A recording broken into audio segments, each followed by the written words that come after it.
Just help me welcome from First Hawaiian Bank, Susan Soke.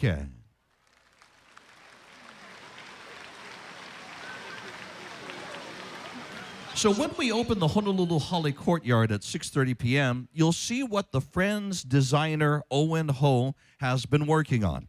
There's a new look from top to bottom in the courtyard, thanks to Friends of Honolulu City Lights and Owen. Please help me welcome the Honolulu City Lights, Friends of Honolulu City Lights, Pauline Worsham, and of course, Owen Ho.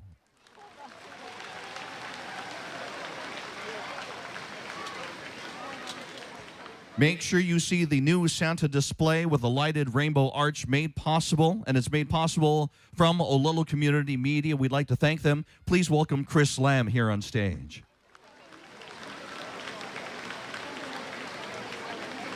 And mahalo to Olelo, of course. Tonight we are broadcasting on Olelo Channel 53. The beautiful decorated trees in the courtyard, they have been made by city employees as their gift to the community, making all of this possible. Represented tonight by Board President of Aloha Pacific Federal Credit Union. Please help me welcome Board President Gary Iwai.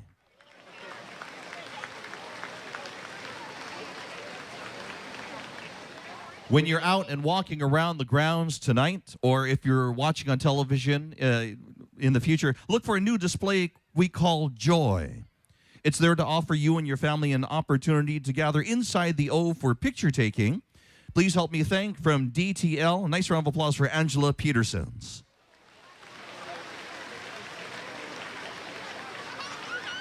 Several other sponsors are here tonight, and they're responsible for other large outdoor display pieces. They include Jerry Silva of AARP, William Hill of Leonard's, and Maydell Morgan of Hawaiian Airlines. And we'd like to thank from Summit Media Hawaii and Hawaiian 105 Radio, we'd like to thank Andrew Rosen, who's here. Mahalo for the concert. Andrew. Please welcome the Mayor of the City and County of Honolulu, Kirk Caldwell.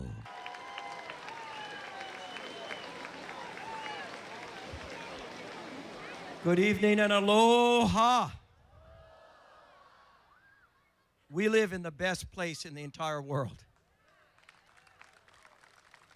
I mean, coming down here, the sun was setting, not a cloud in the sky. And we gather here, all of us, the people of Oahu and the state of Hawaii, so diverse, so accepting, so loving as we begin the Christmas season. And for me, Christmas is about hope in that next generation, the youngest generation. And we gather as family, from grandparents, great-grandparents, down to the keiki. And we celebrate that special spirit of innocence and hope for a better future. And tonight, in particular, as we sit in this outdoor room, we can think about the passing of Herbert Walker Bush. He was a great father to his family and a great father to his country. And I'd like all of us to think about our fathers and mothers, both who are here with us and those who have passed, who have given so much to all of us. And we want to make sure we pass it on to them. So as Mayor of the City and County of Honolulu, it's my honor to be here tonight to participate in this event. But it really did start with Frank Fosse, and Joyce Fosse is right here.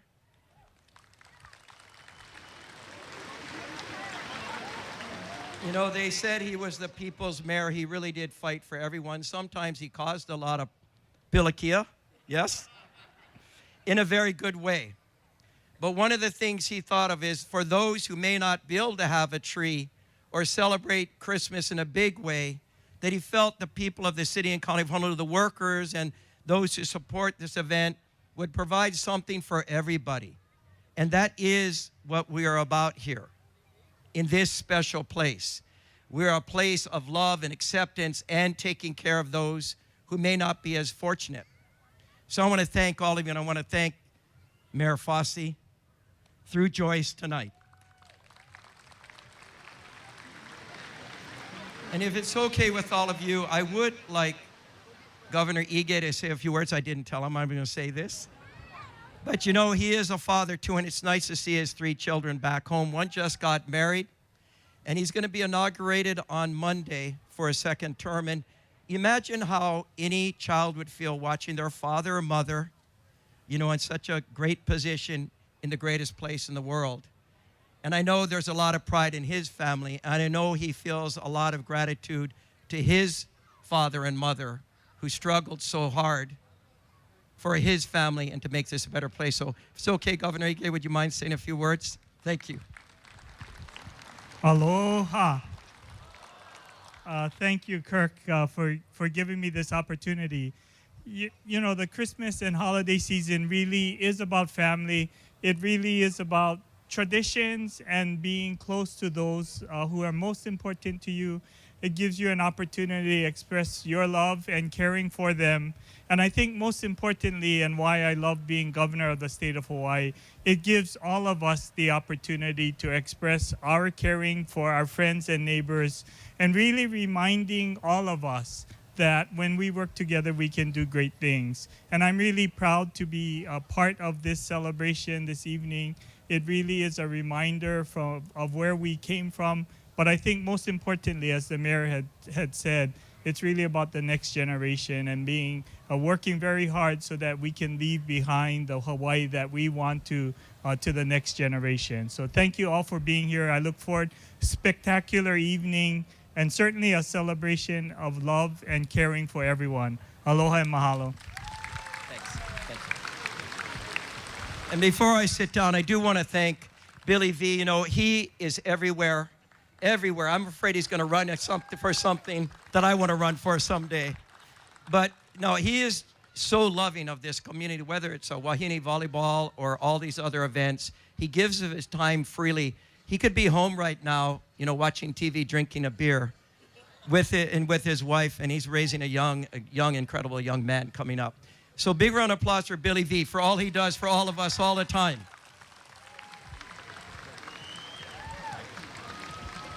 It's my pleasure to introduce this young lady. She is a Hawaii recording artist with her start down with the legendary Don Ho down in Waikiki playing ukulele. He saw, he heard, he realized the talent that was embedded in this young lady as she grew from playing Waikiki, Kalako Avenue, to being places not only here at Honolulu Hale, but literally traveling the world and sharing her style of music and the artistry of the instrument that she loves so much, the ukulele.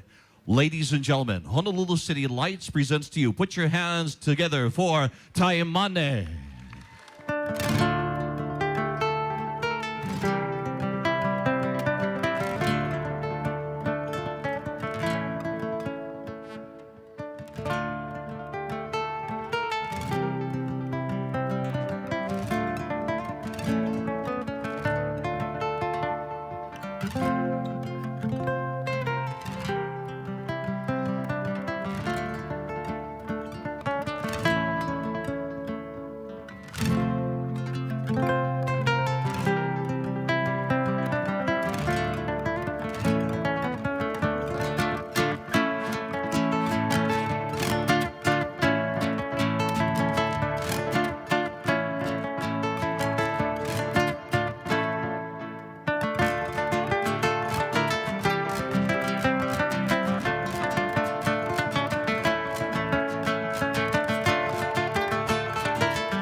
warming up.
Mahalo, thank you so much. Welcome, everyone. It is such an honor to play here. I'm born and raised on Oahu, and it's a tradition for me and my family to come every year to see the beautiful lights. So to be able to be a part of the opening ceremony is a huge honor. So thank you very much for having me. Whew, it's a workout. Thank you. And please give a round of applause for Miss Rachel as well.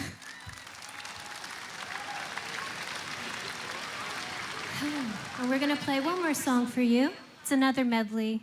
This one is called Drummer Boy into Carol of the Bells. Here we go.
Ladies and gentlemen, on guitar, Miss Rachel.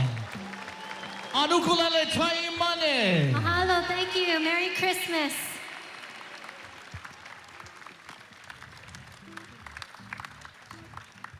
Making the ukulele make sounds and do things that were never perceived before. By the way, while she's being greeted and Rachel's being greeted by the mayor, we're also live up on the mayor's Facebook page, and we're getting hits from Japan and the Philippines, and they're all watching. So hi if you're watching online. Mayor, come on up and join me up here. It's that time that we've been waiting for. It's the lighting of the beautiful tree, but we'd like to introduce these young ones behind you. So, Mayor, come on over here on this side. Yes, actually. I'm asking Billy V if I could introduce one more person. That's my first lady, my wife, Donna Tanoy. If Donna could stand up. My wife in blue tonight. Love all you. Okay, Billy V, back to you. Thank you, Mr. Mayor. Mayor, I'm going to ask you to come over here beside me. Ladies and gentlemen, please welcome. They are from Kahawiki Village. Taylor Silva, come on up forward. Ork Kitness, Wallace Va'a, Robert Nico, Nikeni Wallace. A nice round of applause for our young ones from Kahawiki Village. So we're going to kind of group them around. I've got the switch in hand, and Mayor, we're going to bring you. Okay, and we've got two more people that Kirk Caldwell, Mayor Kirk Caldwell, is going to bring up on stage.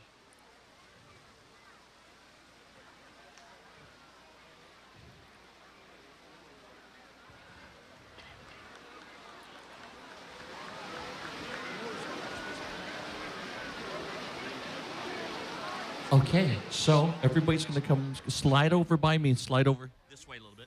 You all put your hands, but don't hit the switch yet.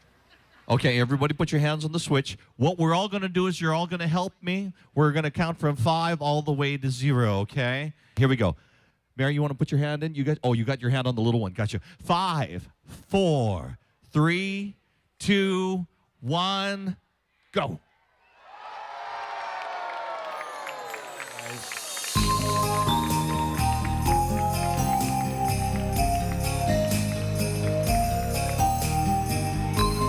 There you go. Happy holidays, everybody.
We are so blessed to live in Hawaii, first in beauty, in climate, and in welcoming culture.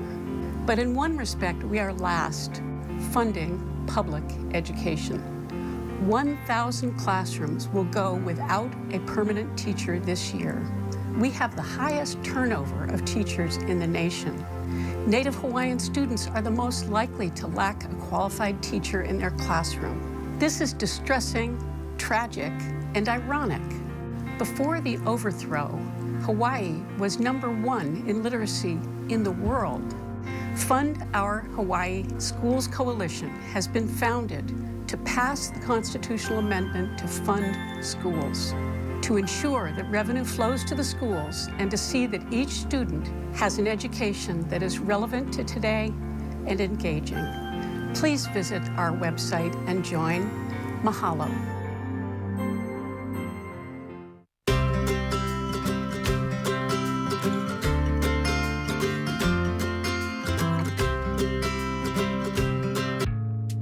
As an aspiring filmmaker, Olelo gave me the tools to bring my ideas to life.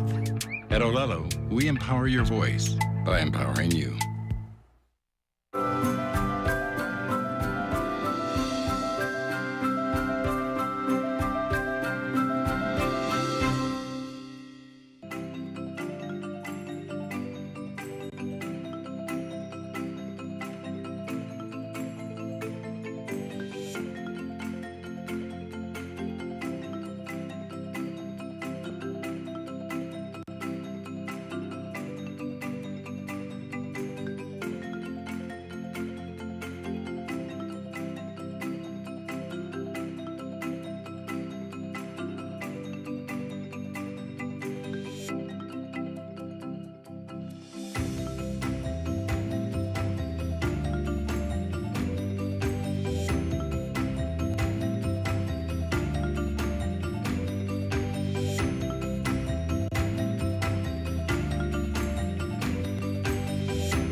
presentation by Eugene Tian from DBID. So I think members, if we can all leave the stage and then he can present his PowerPoint, or do you have a few words first?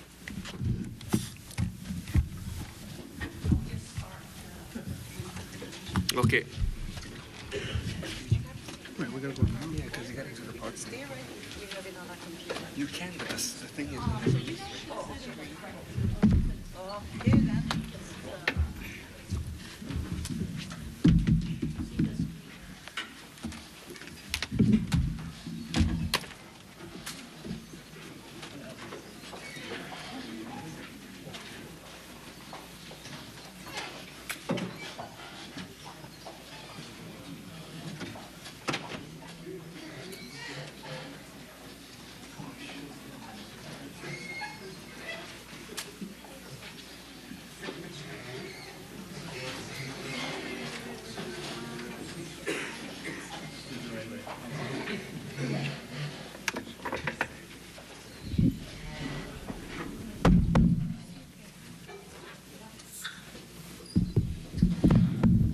Okay, you can proceed.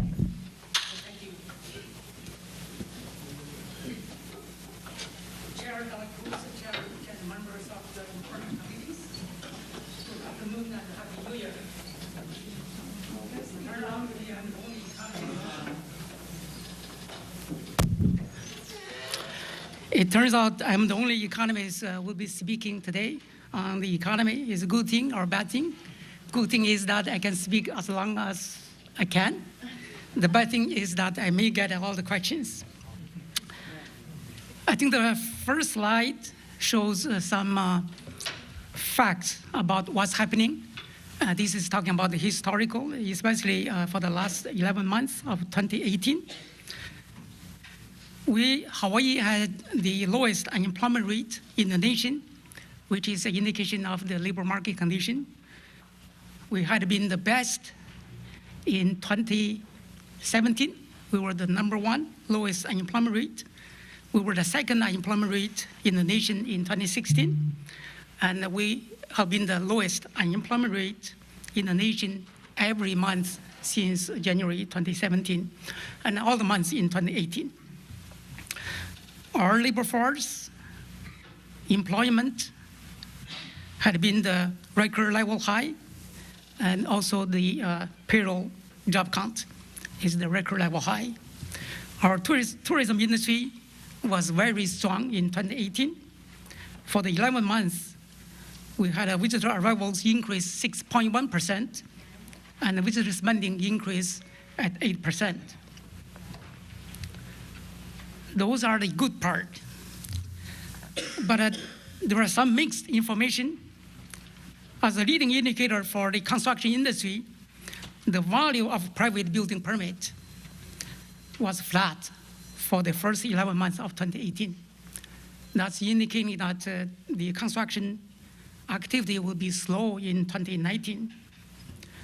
The real estate numbers are also mixed, with home prices increase on all the islands, but the sales decrease on Oahu and Big Island.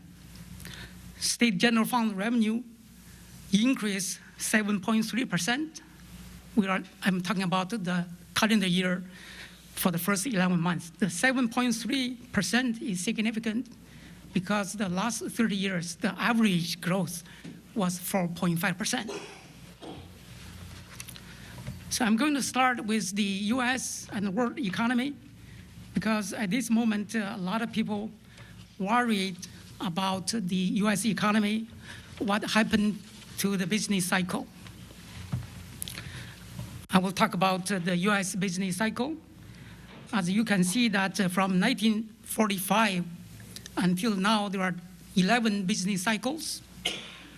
And the longest happened in 1991, 2001, not 10 years, 120 months. But currently, we are on the 115th month. By June this year, it's going to be 120 months. And it is very likely that this expansion will be the longest in the US economic history.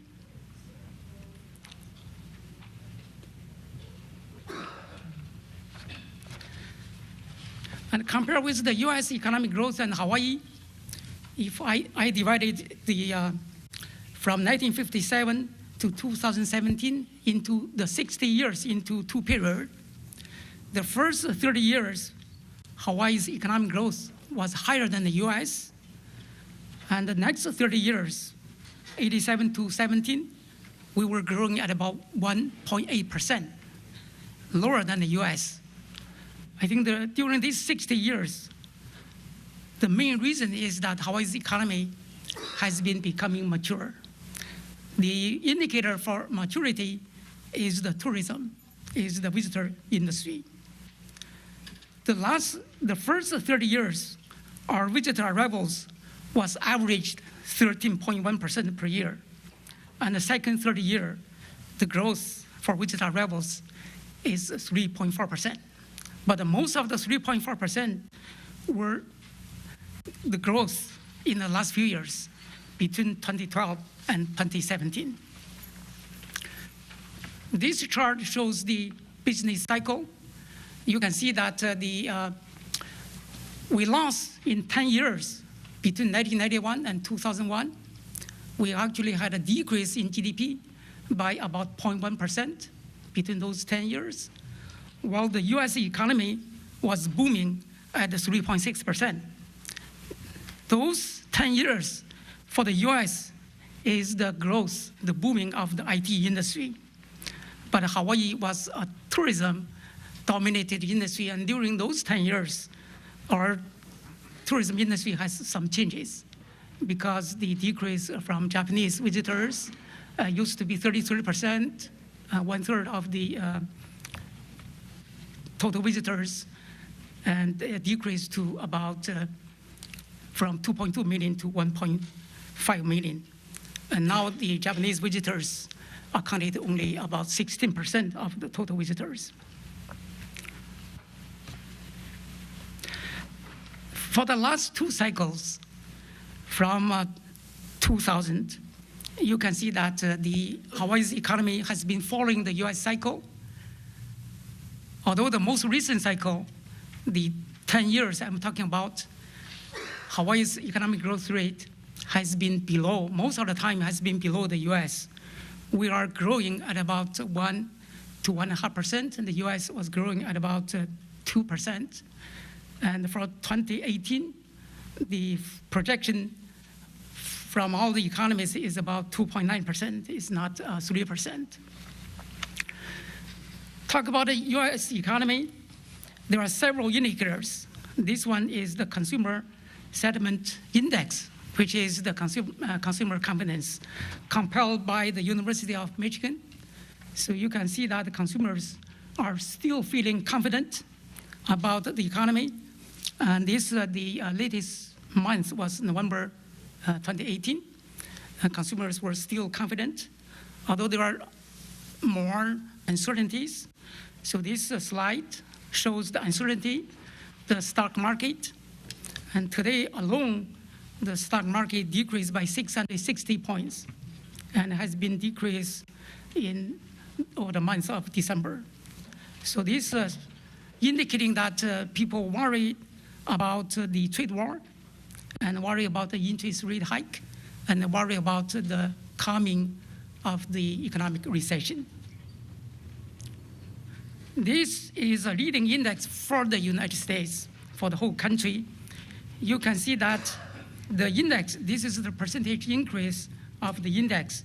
You can see there is a declining trend in the recent months, but it's not very significant. So it's pointing out that those indicators pointing out that the US economy is still strong. And this indicates that one of the factors people watching is the interest rate spread, or we call the inverse yield curve. This is the difference between 10-year Treasury note and the 3-month Treasury bill. So the last 3 business cycles in the United States, It's all started with an inverse yield curve, which means the short-term interest rate is higher than the long-term, which means you can show those pukas. So it's actually is negative. The number, because I submitted this presentation a week ago, the number we have now is the last day of 2018, December 31st. The number now became 0.24%. It's close to 0%. So that's an indication that the recession is coming for the United States. According to the survey of the economists, about 53 economic organizations by the National Association of Business Economics, 2/3 of the economists believe that the recession, the US recession, is coming in 2020. But 1/3 of the economists believe the recession won't come until 2021. So in which case, it means we are okay in 2019 for the US. I think the reason is that we are currently following the US business cycle. Coming to the projection for the world economy, you can see that the world economy is going to slow down, is going to expand at a lower pace for in 2019, especially for those markets that provide visitors to the Hawaii tourism industry. So you can see that the US is declining. Almost all the countries have a declining rate of growth in 2019. But none of them has a negative growth, which means a recession. Coming to the state economy, so this is the indicator for leading index compiled by the Federal Reserve Bank in St. Louis. They actually show that the indicator, the leading index for Hawaii, it has been okay, but until the third quarter, 2018, the last one, you barely even see it at the end.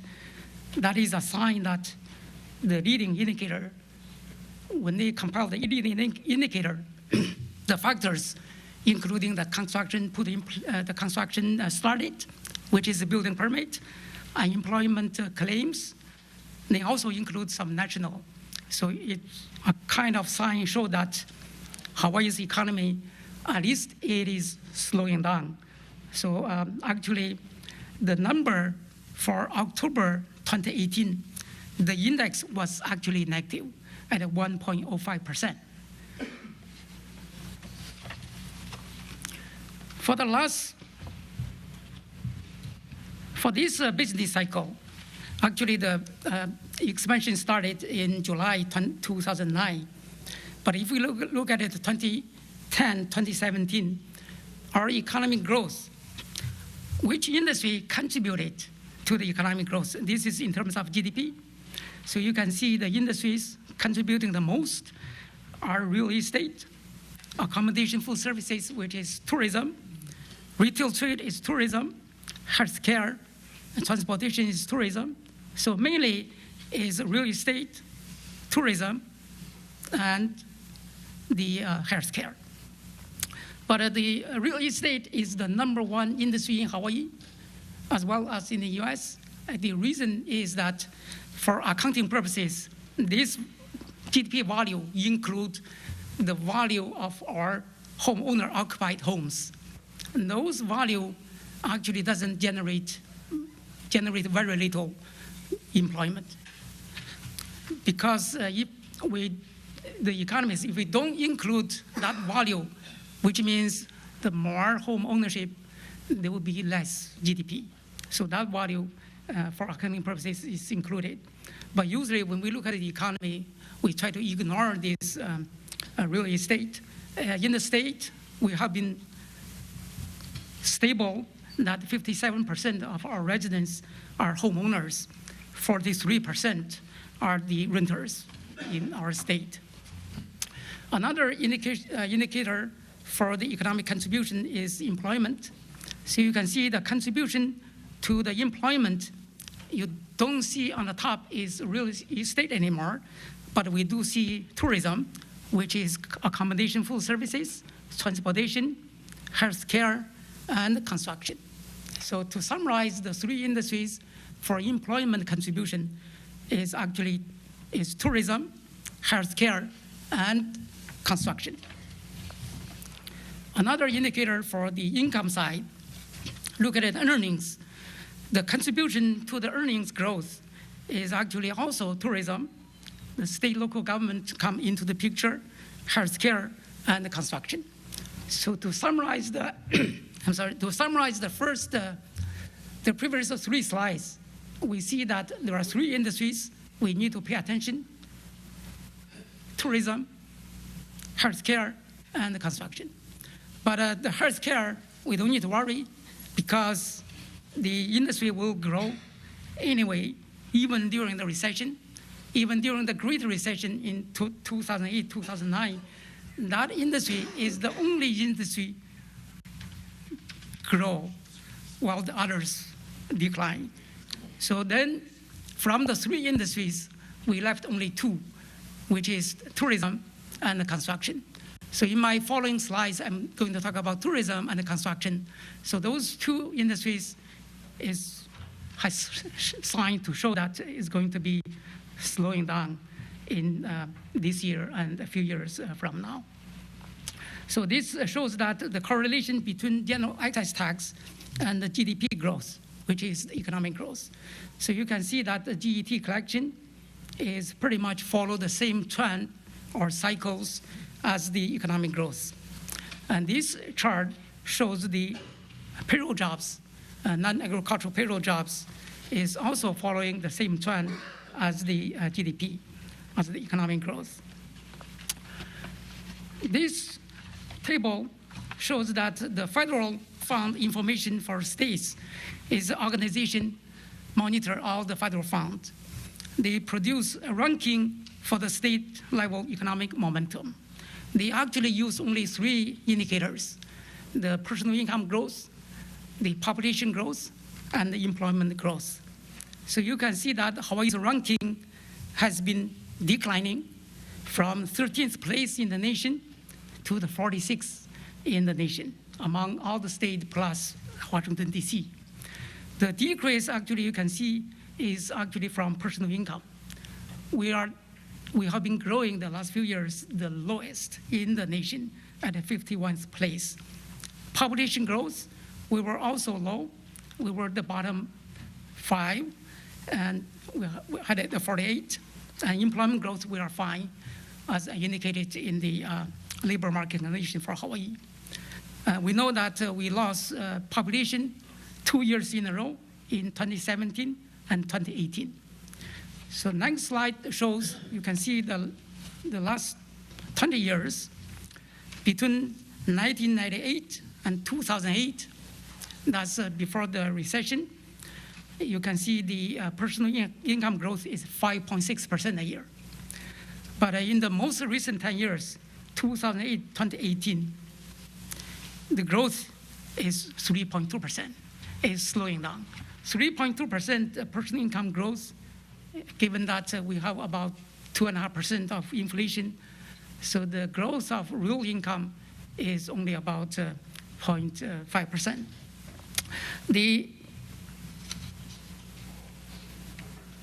You also note from this bar chart that the growth of personal income is actually coming from two components.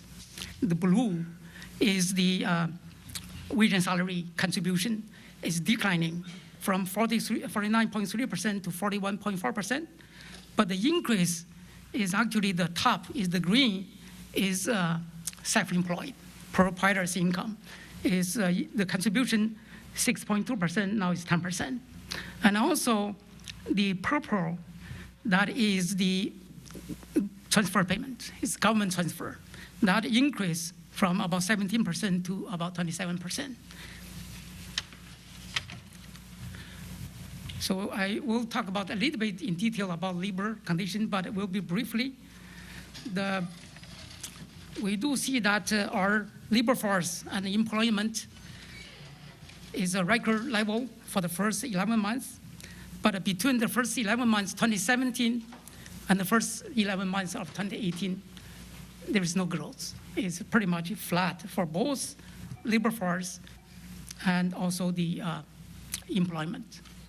Employment I'm talking about here is actually the body count.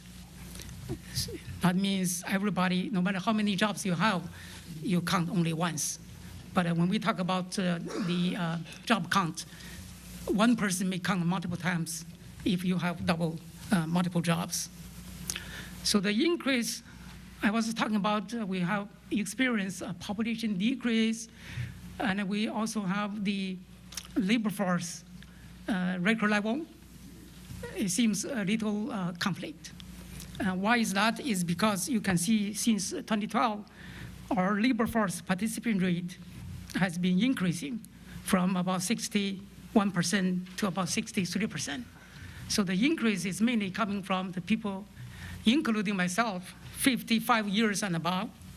So I'm telling you, I'm over 65. 55. I'm not 65 yet, 55 years and above.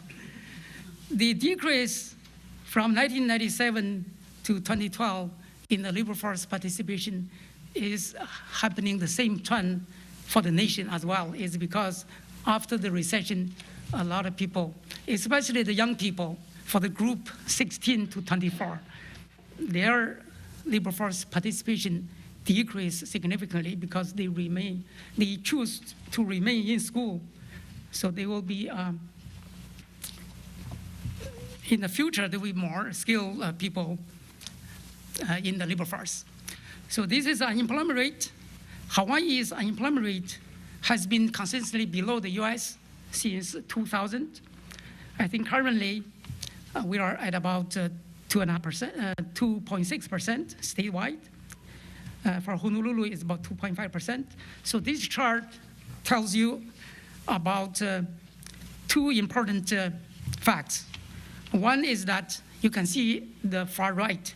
In the most recent months, Hawaii's unemployment rate has been going up, while the US unemployment rate has been going down. So the US economy is booming while Hawaii is slowing down. That's another indication. And another fact, it tells you that if you look at before the recession, you look at the Honolulu and the neighbor island counties, the unemployment rate is almost identical. The blue line and the red line are almost the same. But in the most recent year, since 2017, the two lines is identical. That means neighbor island counties have been fully recovered. So unemployment rate for all the counties are similar. And this chart shows the job count. Is the job count, that means if people holding multiple jobs, it's counted multiple times. So the job count increase for the first 11 months is 1.7%. The 1.7% is actually significant. Why? Is because in the last 30 years, the average is only 1%. So we are growing in the labor market is higher than the average. So this shows that in the first 11 months, 2018, we actually gained over 11,000 jobs. But the job gain is mainly in the tourism industry, indicated as food services and drinking places, professional business services, healthcare, but actually construction is losing a small job, like 100 jobs. We do see a few industries losing jobs, retail, manufacturing, information. We do see a big increase, 8% of visitor spending, but visitor spending, the increase is mostly in the hotel, because hotel rate has been increasing, but the retail trade, the spending on retail is pretty much flat in the last few years. This one is an indication of the construction building permit issued. We had a peak in 2015, but for the first 11 months, the building permit for private is about flat. We actually have a decrease in the residential permit commercial permit, we have an increase in the additions and alterations. But a decrease, this is a statewide. The decrease is mainly happened in Honolulu County. Neighbor Island counties will have a busy year in 2019 because Neighbor Island counties, they have been increasing in the building permit for the first 11 months. For example, the Hawaii County increased 14.1%, Maui County increased about 16%, and Kauai County for residential only increased about 1.6%. But the good thing is in the construction sector, you look at it, this is government construction. During the first 3 quarters, we have data. The government contract awarded increased 39.3%. That's including all levels of government, federal, state, and the county government. About 85% of these contracts were from the state government. The main project from the federal side, the largest one, is the Alabai Canal cleaning project. They awarded $81 million in September. And from the state, most of the construction will go to the airport addition. Real estate market, you can see that there are negative signs for both Oahu and Hawaii County. That is sales for both single family and condo. But if you look at it, the home median prices, they all increase. For Oahu, for example, we have seen the inventory increase. We have seen the active listing is actually increased by about 20%, equivalent to 600 units at the end of 2018. And the average length on the market increased to 28 days by the end of 2018. It was only about 14 days in March 2018, so that's double. And for the condos, the average length on the market, 16 days in March, 22 days in November. So it's also increased. Look at the housing price is actually a new record for all the island. The interesting thing I always point out is that you look at the Big Island, the single family housing price and condo price are similar. I don't know the implication of that. You may want to buy condo rather than single family on the Big Island. In terms of home sales, the statewide, about 25% for the first 3 quarters of 2018, 25% of the homes were sold to out-of-state residents statewide. Oahu was about 15%. Hawaii County, 42%. Maui County actually decreased from 45% to 39% for the first 3 quarters. Kauai at 42%. So I think we still have a strong demand from out-of-state investment. Next section, I believe this is the last section, we talk about tourism. The blue line on the top, we see the tourism at the beginning of the 2018 was great. And with a lot of things happening, the tourism arrival slowing down. And currently, for the first 11 months, we have 6.2% increase in arrival, 8% increase in spending.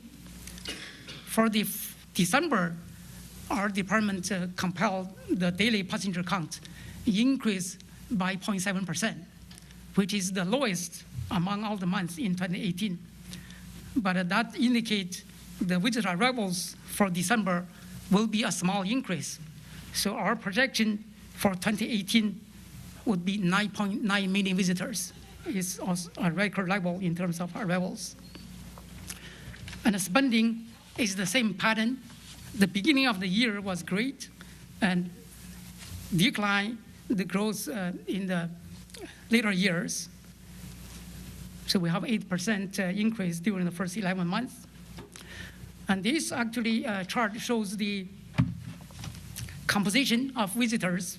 It's also indicating that why we are following the US business cycle closely recently, and also what happened during the 1990s 1991, 2001, actually you see the Japanese visitor accounted for about 33%, the US visitor about 52%, but now the US visitor accounted for about 65%, while Japanese visitor accounted for about 16%.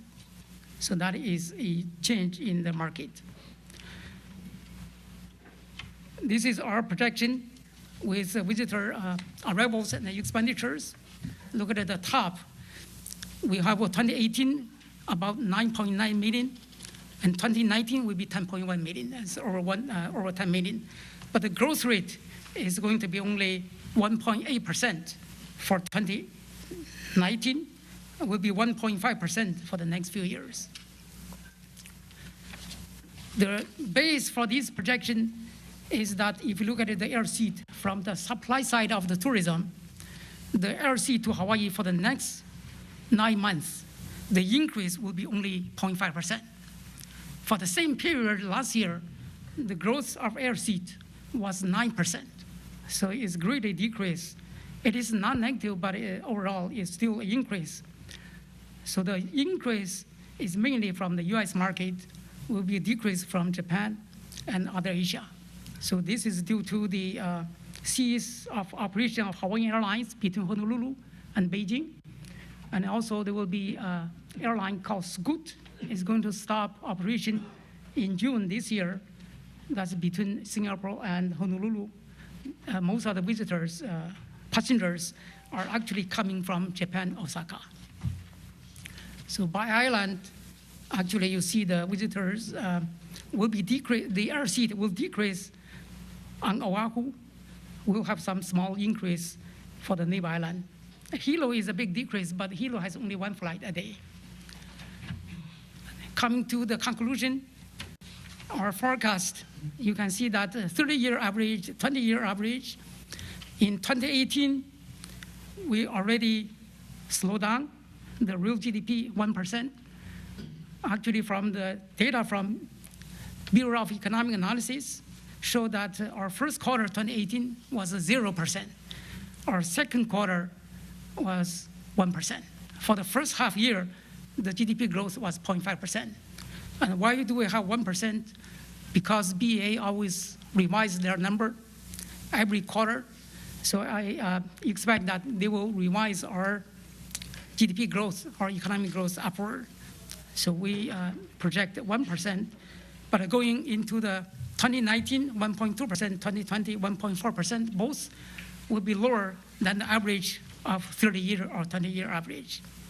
And visitor arrivals, the bottom line shows a slowdown also in the visitor arrivals.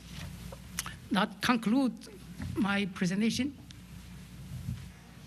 So do I take questions or at the end?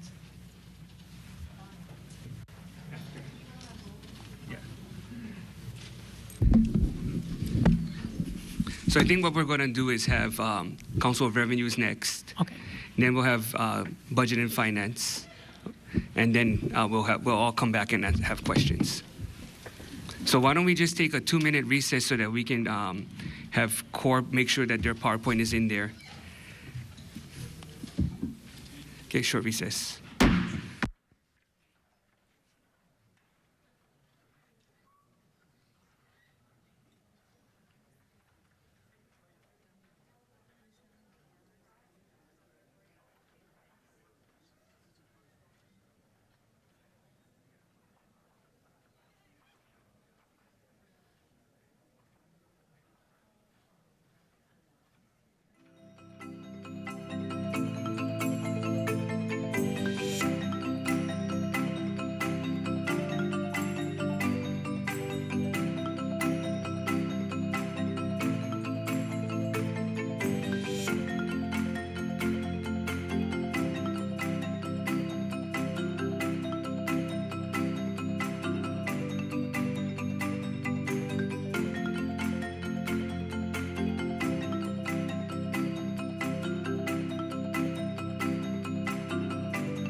Okay, we're going to reconvene so that we can hear from Council of Revenues. Okay, good afternoon, Chair Dela Cruz, Chair Luke, members of the Senate Ways and Means Committee, and members of the House Finance Committee. My name's Kurt Kawafuchi. I'm the Chair of the Council of Revenues, and today I'm going to be presenting the Council's estimates up to this date. The Council will be meeting next Wednesday, so that's going to be a very important meeting next Wednesday afternoon. Okay. A lot of these slides are kind of, I borrowed it from Marilyn Niwa, the vice chairs last year, but I just wanted to quickly go through it and give my perspective of the different slides. So you can see this slide shows the blue part and the red part. Blue part is basically Hawaii's consumption taxes. When you spend money, like you buy things and it gives rise to the general excise tax. You fill up gas at Costco, you drink beer, you know, those things are consumption taxes. So most of our taxes are consumption-based. This slide at the bottom and largest part of our general fund revenue is the general excise tax. It's almost 50% of the general fund. If you count the county surcharge, it's probably right about 50%. But the general fund portion, the 4%, portion, and there's some lower rates as well as the 4%, is close to 50%. The next part above that, the maroon part, is the income tax. You can see that's also a big portion. It's roughly 35 to 37% of the general fund. So those are our primary revenue sources, the general excise tax and also the income tax.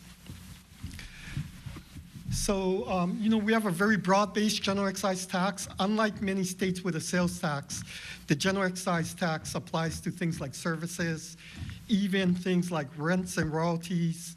So it's much broader than the a typical state sales tax. It also pyramids. What that means is if you go to Costco or you go to like Macy's, they have to pay, they're paying the general excise tax not only on the sale, but if they're leasing the property, they're paying it on the rent to Ala Moana shopping centers. For example, for Macy's, they're paying it on their professional services. If they have people helping them move their barges into the stores, that's not barges, the crates or containers into the stores, they may be paying 4.5%. So pyramiding means that it applies to more than just the end sale. Many sales tax only applies to the end sale. So if you go to Macy's in San Francisco, the sales tax only applies to the end sale. It doesn't apply to their rent. It doesn't apply to the services that they're using. Doesn't apply to their trucking services. Okay, here you can see that Hawaii's general excise tax on the far left table is among the among the lowest in the country. It's 45th in the country. So on the surface, the rate is very low. But because it has a very broad base, it applies to things like services, rents, royalties, and it also applies pyramids. The practical effect is it collects a lot of money. And actually, many states envy Hawaii's general excise tax because it has a very low rate. But it's very broad-based because it applies to services, rents, and royalties. So many states would love to have a general excise tax, but politically they've had a very challenging time passing the comparable of a general excise tax. States like Ohio, I know they try to emulate like the gross receipts tax. But at the same time, the middle table shows you that the general excise tax burden is actually #1 in the country. The average per person is $2,000 a year. So it does have tends to have a regressive effect because the lower income middle class spend a higher percentage of their income just to survive on rents, you know, food, clothing. And on the table on the far right, you can see that the Hawaii general excise tax applies to actually more than 100% of the money that flows through, and that's because they're pyramids. In other words, your Macy's is not just paying it on the sale, but they're paying it on their rent to Ala Moana Shopping Center. They're paying it on their services, their transportation services. So it's a very broad-based. Okay, the next graph shows that the Hawaii general excise tax the rate has remained stable at 4%. Other states like California and Texas, California is the maroon, the one that has the blip a couple years ago. That's California. They increased their sales tax to be closer to 10%. But it's not a statewide rate. You have county taxes, so it varies, usually roughly between 9 and 10%. Texas also has a sales tax, and that's in kind of in lavender or light green. That tax also increased a lot back in the late 80s, early 90s. Here's a chart that shows how much money we collect versus any changes in the rate. So you can see that Hawaii, which is circled, has kept its rate at 4% for the state, not considering the county surcharge. And it actually, the revenue has been very stable.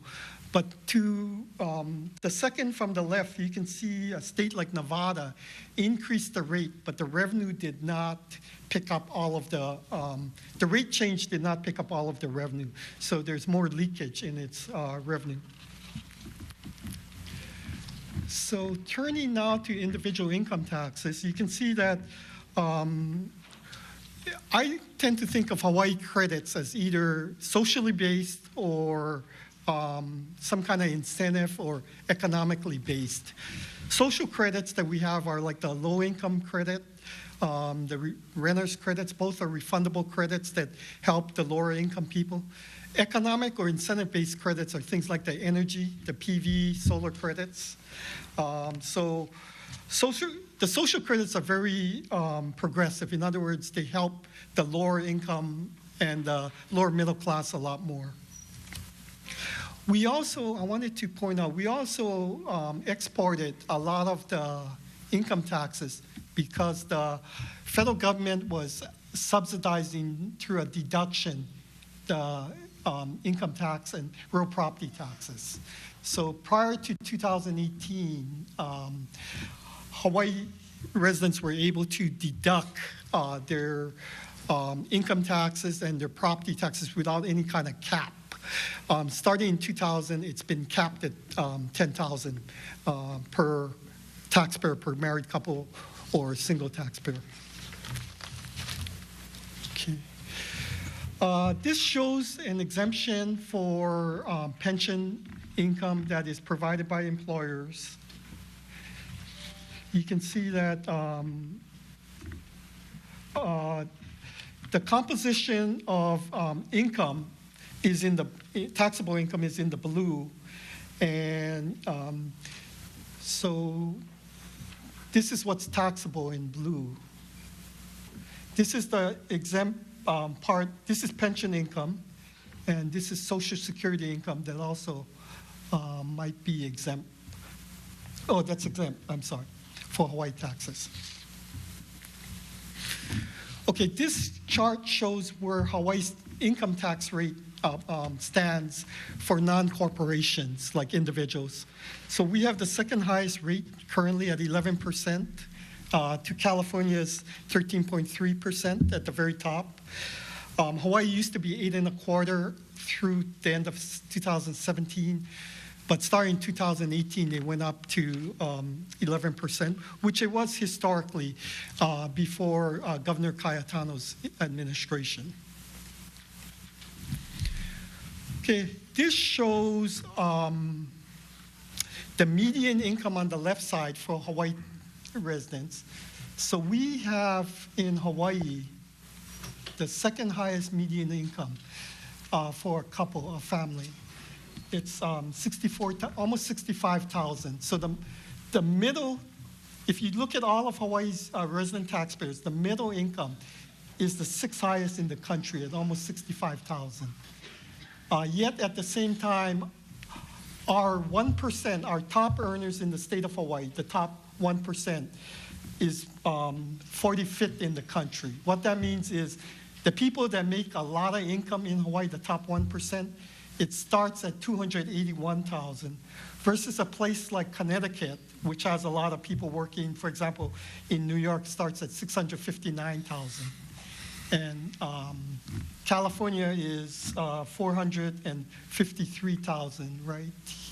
California is right here. Okay, what that means is when people do well, really well, they do exceptionally well in places like Connecticut and California versus Hawaii. There's a lot more money that they can make in those states.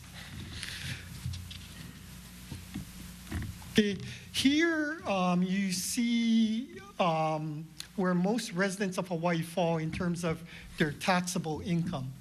So you have here in Hawaii, you have right here, roughly 45% have taxable income between $48,000 and $350,000 right here. So almost half of our population has taxable income between $48,000 and $350,000. And you can see about 16% or 16.6% have taxable income between $48,000 and $72,000. 12% between $72,000 and $96,000. And about 16% between $96,000 and $500,000. Okay. This graph shows that the refundable credits are generally progressive. They help a lot of the lower and middle class taxpayers. This is just shows where we have exclusions from income for individuals. So a big portion of the exclusions come from things like employer-provided health care, like insurance, as well as pensions and the mortgage interest deduction. So those are the three things. Okay, this chart shows that we export a lot of the state income tax burden historically until 2018 to the federal government through the state and local tax deduction. So almost 98% of the deduction is in these categories. It's in right here. It's in people, well, 90% of the revenue or exclusion is based on people that are making at least $49,000 or above, and that's federal adjusted income, federal adjusted gross income. Okay, the next chart shows our transient accommodations tax, which applies to lodging, bed and breakfasts, vacation rentals, and also other short-term rentals. So we have a rate currently at 10.25%. It also applies to timeshares through the transient occupations tax. This bar chart does not show the most recent increase in the rate, but the most increase in the rate that took effect at the beginning of 2018 took our transient accommodations tax up to 10.25%. So here you can see the changes in the rates. It started at 5% in roughly 1987 and has been going up. It started at 5% and now it's at over 10%, 10.25%. But at the same time, it really hasn't affected the tourism industry. You can see that tourism has been relatively inelastic. In other words, even though the tax rate has increased, it hasn't really affected the tourism market. And that's a type of tax that is exported to tourists. They pay TAT taxes because often they stay at hotels, bed and breakfasts, vacation rentals. They also spend money at restaurants, on tours. So this shows the breakdown among the major islands of how much TAT is collected. So you can see that Honolulu collects almost 50% on the first column. under Oahu. And Maui is next at little over 30%. Then you have the Big Island, little over 12%, and Kauai is little under 10%. That's the average over the last 5 years. So Oahu basically is it generates almost half the TAT, and Maui about 30%. And Big Island and Maui, 12 and a little bit less than 10%. At the same time here, you can see that this shows what happens to the TAT. This shows that more than half of it goes into the general fund currently. So the blue portion on the right, which is more than 50%, is the portion going into the general fund.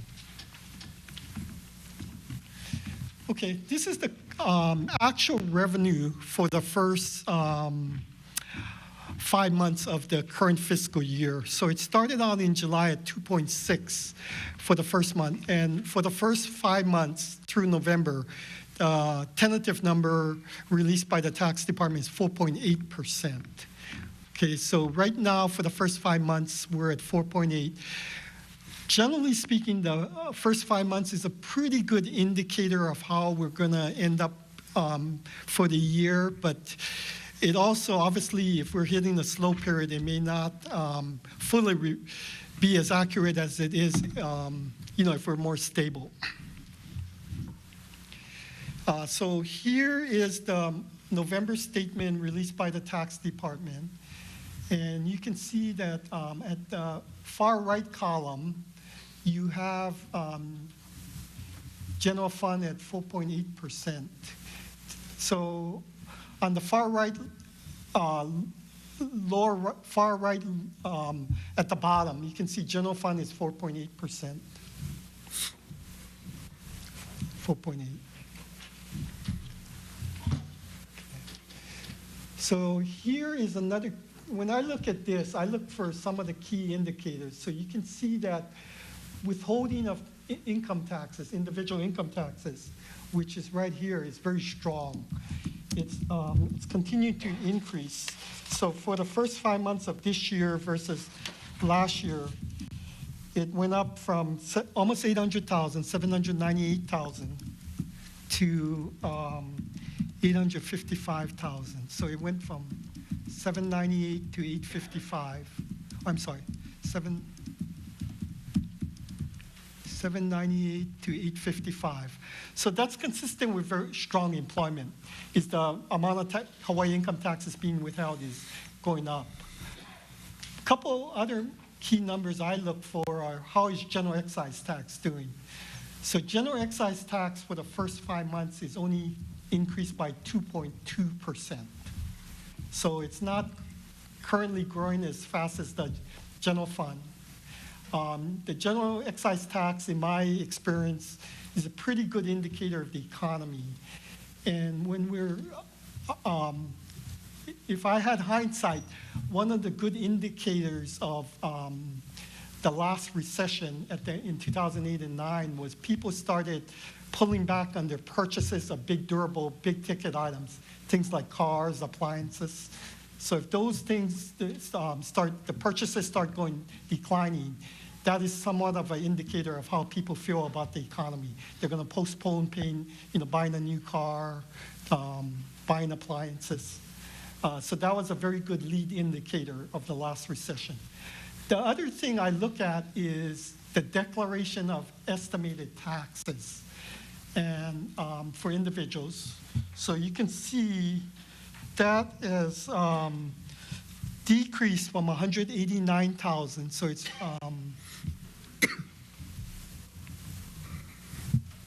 189 to 159.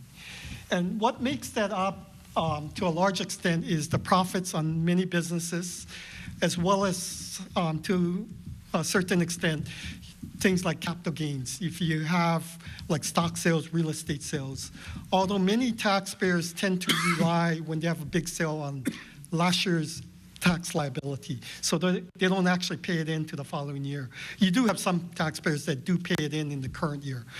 But a decrease in individual estimated taxes, you know, it's made up of different items, so it's hard to really get a clear picture, but it is the fact that it's decreasing and the fact that general excise tax is not also increasing as fast as general funds, you know, is at least a reason to at least be cautious about where we are in the economic cycle. Here is the year-to-date collections for the first 5 months through November in the second column. Third column is how we ended up the year after 12 months. And the far right column is the difference in absolute term. So you can see at the very bottom, for the last 7 years, if you take the average of the difference between November and the year end, it was a difference of roughly about 1.8%. So it's a pretty good indicator of how we end up for the year. But if we're, you know, in a growing, it's a better indicator if the economy is more stable. I think if we're at the end of a cycle or beginning of a cycle, it probably is not as good an indicator. Okay, so here's the Council of Revenues. We take a number of variables into account. We have 3 models that we work with in using as a guideline on how, you know, what the trends are and how we're projecting the revenue stream to be. So here is the Council's forecasts versus actual. So you can see in this column is what the Council projected in September. So we projected in September 5%. Here's what we project in March. So March of 18, we projected 5.3. And we had a very surprising actual at 7.6. So we were off 2.3%, which was much greater than prior years. In other years, we were off like 0.5%. And 1.3%.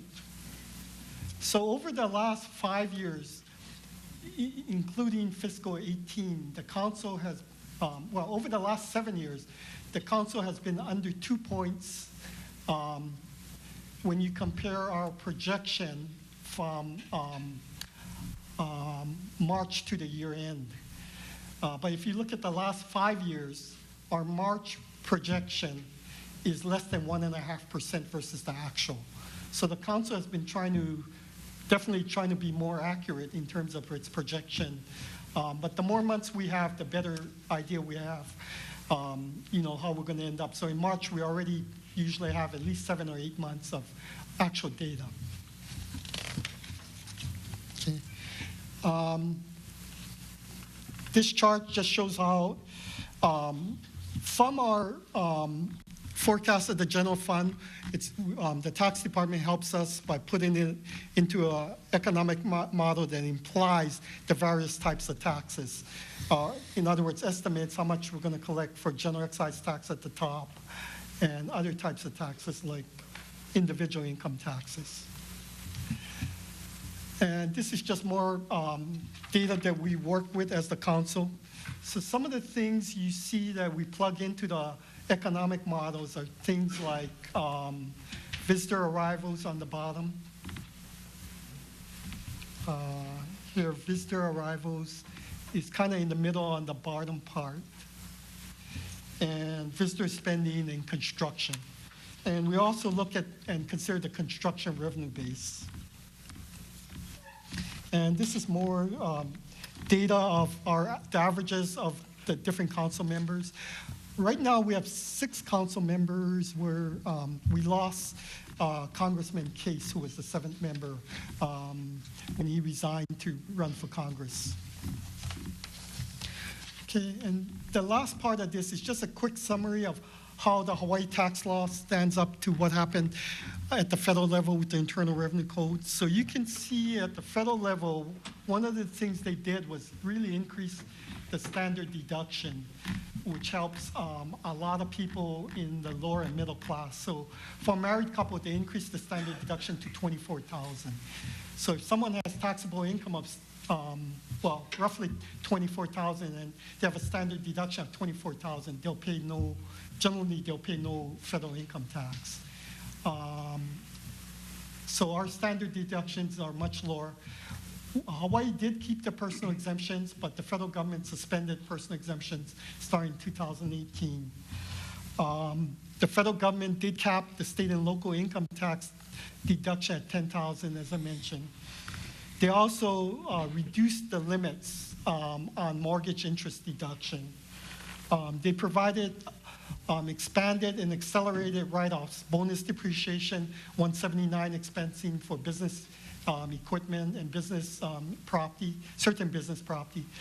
The federal government also created a pass-through deduction. What that is where you have like a partnership, S corporation, even a sole proprietorship, they get a reduction in the rate because on the federal side, they reduced the corporate rate from 35% to 21% to be more globally competitive. So they dropped it almost, from 35 to 21%. So to equalize the treatment to pass-through entities like partnerships, S-corps, they created a deduction for pass-through entities. Hawaii has not yet conformed to that deduction. Another thing the federal government did on the very bottom is they increased the exemption or exclusion for estate gift and generation skipping taxes. Previously, it was 5.49 million. They doubled it, so it's currently 11.22 million in 19. Last year, it was 11.18 million.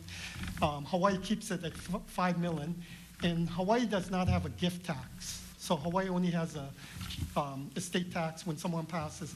Generation skipping tax applies when you skip a generation, like grandchildren given to someone like a grandchild, or given to someone more than 37 and a half years younger when they pass away. That concludes my presentation, and I'm happy to answer questions along with Dr. Tian and the budget director. Thank you. Thank you. So if we can have the members return to their seats. So we're going to allow questions on the first two presentations, and then when that concludes, we'll hear from BNF.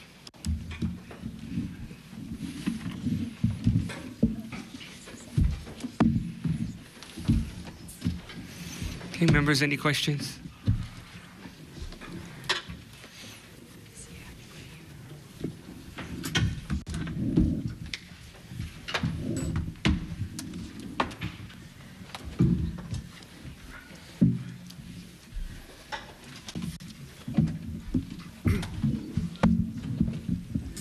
Any questions?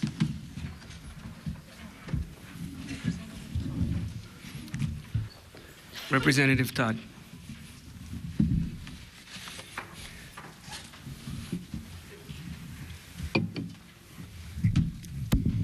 Hey, sorry about that. I wonder if I could talk to Dr. Tian real quick. Thank you.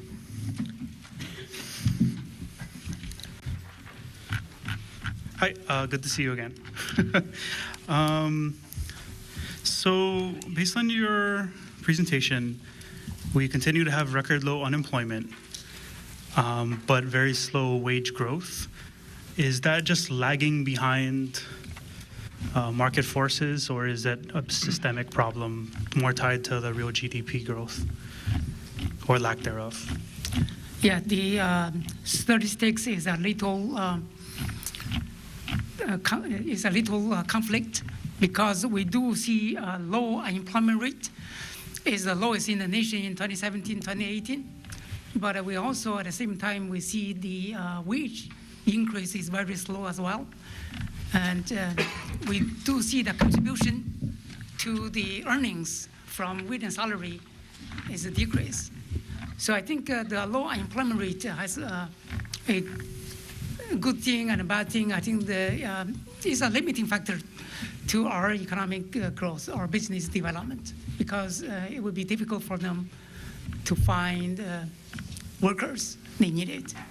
So it's, I think for the last, especially for 2018, is a limiting factor. So our growth in the job is mainly, in the last few years, is mainly in the tourism industry. And the tourism industry, the pay usually is lower. So when you see the total income growth, the wage and salary growth, our wage and salary growth is only about 2.5%. Okay, and then as a quick follow-up, so in Mr. Kawafuchi's presentation, he showed a projected, actually, well, I guess either one, yeah, or both, yeah.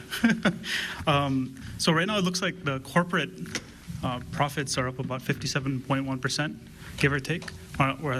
Is that mostly to do with the federal corporate tax cut? And if so, is there a reason why none of that seems to be passing through to wage growth? I think corporate profits were probably strong for 17, so we had a lot of, and probably they're pretty good in 18. But keep in mind, the corporate profits usually is about 1% roughly of general fund, so it has a very small effect on the general fund. So even though it may have increased a lot, like 57%, because it's only 1%, it has very little impact compared to things like the general excise tax and the non-corporate income taxes. Yeah. Thank you. Members, any further questions?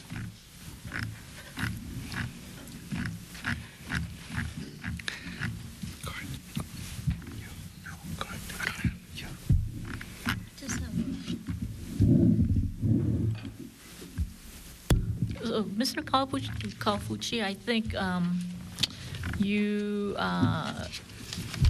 stated that some of the graphs need to be updated. Yes. So I think what we also noticed on page 24, your TAT distribution also need to be updated because we just passed last year allocation to the counties to be increased for, I think, 10 years to 103, which decreases the general funds, and it also has the TAT allocation for rail and also the convention center special fund. I think the tourism committees did some various adjustments to that number as well. So if you can also Chair, look at page 24. I think with the tax department's assistance and support, we can provide updated charts. Okay. Yes. Yeah. Thank you. They worked very hard during the holidays, but they were very short-staffed. And I was also traveling during the holidays. Yeah. Thank you. Okay, if there are no further questions, next on the agenda is the Governor's Financial Plan, presented by the Department of Budget and Finance. Good afternoon. Hi. Good afternoon, Chair Del Cruz, Chair Lu, and members of the committee. Happy New Year. Happy New Year. My name is Scott Kami. I'm the Interim Acting Director of Finance for the Department of Budget and Finance. Today I will be presenting the executive budget, fiscal biennium budget submittal, and the multi-year general fund financial plan. The administration's conservative approach to the budget over Governor Ige's first term has strengthened the state's financial position. In 2016, we adopted a formal reserve policy, a debt management policy, and completed a debt affordability study. We also made considerable progress in addressing our unfunded liabilities for other post-employment benefits, or OPEB, and pension obligations through our employees' retirement system with the legislature's support.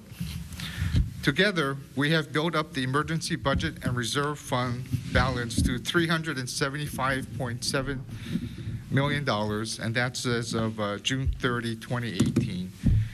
This has put us in a better position for the state for future economic downturns, which is inevitable. In 2017, Moody's Analytics stress tested all 50 states and assessed that Hawaii was one of 16 states that was prepared for a moderate recession. This stress testing was updated in September of 2018, and Hawaii remained prepared and poised, being one of 23 states prepared for a moderate recession. The governor's administration has implemented strong and conservative budget and financial policies, not only as a matter of sound fiscal prudence, but also to improve and maintain the state's strong general obligation bond credit ratings. With steps taken by the legislature and the administration, the state has achieved its highest GO bond credit rating of AA1 from Moody's Investor Service and AA+ from Standard & Poor's, both of which are a notch or just an increment below the highest rating possible of AAA.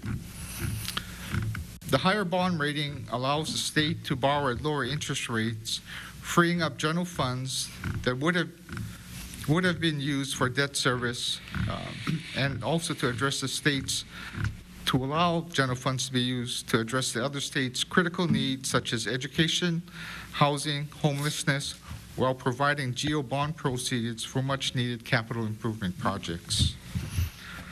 I'd like to get into our approach to the budget. In developing the executive budget, the administration took a hard look at the state's current fiscal health and potential upcoming fiscal challenges to ensure that the state's fiscal health is maintained through the upcoming biennium budget period and for the out years. Since taking office 4 years ago, our administration has generally approached the budget in a cautious manner, often due to fluctuating general fund revenue growth that at times did not reflect the apparent expansion of the state's economy. In preparing the budget and throughout the year, we closely monitor the general fund tax collections to ensure that we can plan and be prepared for deviations in anticipated general fund revenue should they occur. Mr. Kawafuchi covered some of this in his presentation, but I'd like to just go over it again. In July, the preliminary general fund growth projection, preliminary general fund growth was at 2.5%. In August, it dropped to 0.8%. September, it dropped further to 0.4%. And in September, that's when the department started heavily into its budget preparation, budget construction process. In October, the general fund growth grew to 3.8%, and this is basically what we based our budget on at that time, based on the information available. And as Mr. Kawafuchi noted, for the 5-month period through November, general fund growth was at 4.8%. I'll provide further details while discussing the revenue projections for the and the rationale for the administration using a conservative 3.5% growth rate for the fiscal year 19, and as compared to the council's on revenues projection of 5%. The state ended fiscal year 18 with a general fund balance of approximately $750 million. The commitment to fund its unfunded pension obligations and OPEB obligations, along with collective bargaining increases, has resulted in a drawdown of the general fund balance from prior years. However, the current significant contributions to our pension and OPEB liabilities has resulted in the state being able to better manage and address these long-term liabilities. The partial shutdown of the federal government is a concern for us, and we have been closely monitoring the situation. We have reached out to all of the departments and agencies that may be affected, that receive federal funds, and have asked them to notify or inform us if they will be experiencing any difficulties.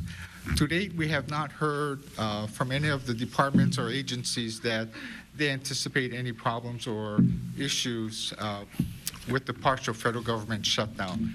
Of course, this is for a shorter duration. Should it go on further, we are looking at options to be able to address that. Moving into budget transparency, to increase the transparency in the budget, the departments were instructed to review their fiscal year 19 operating budget requests to address the following: any negative adjustments, underfunded, unfunded, or unbudgeted positions, and to also look at specific budget items which do not align with anticipated expenditures.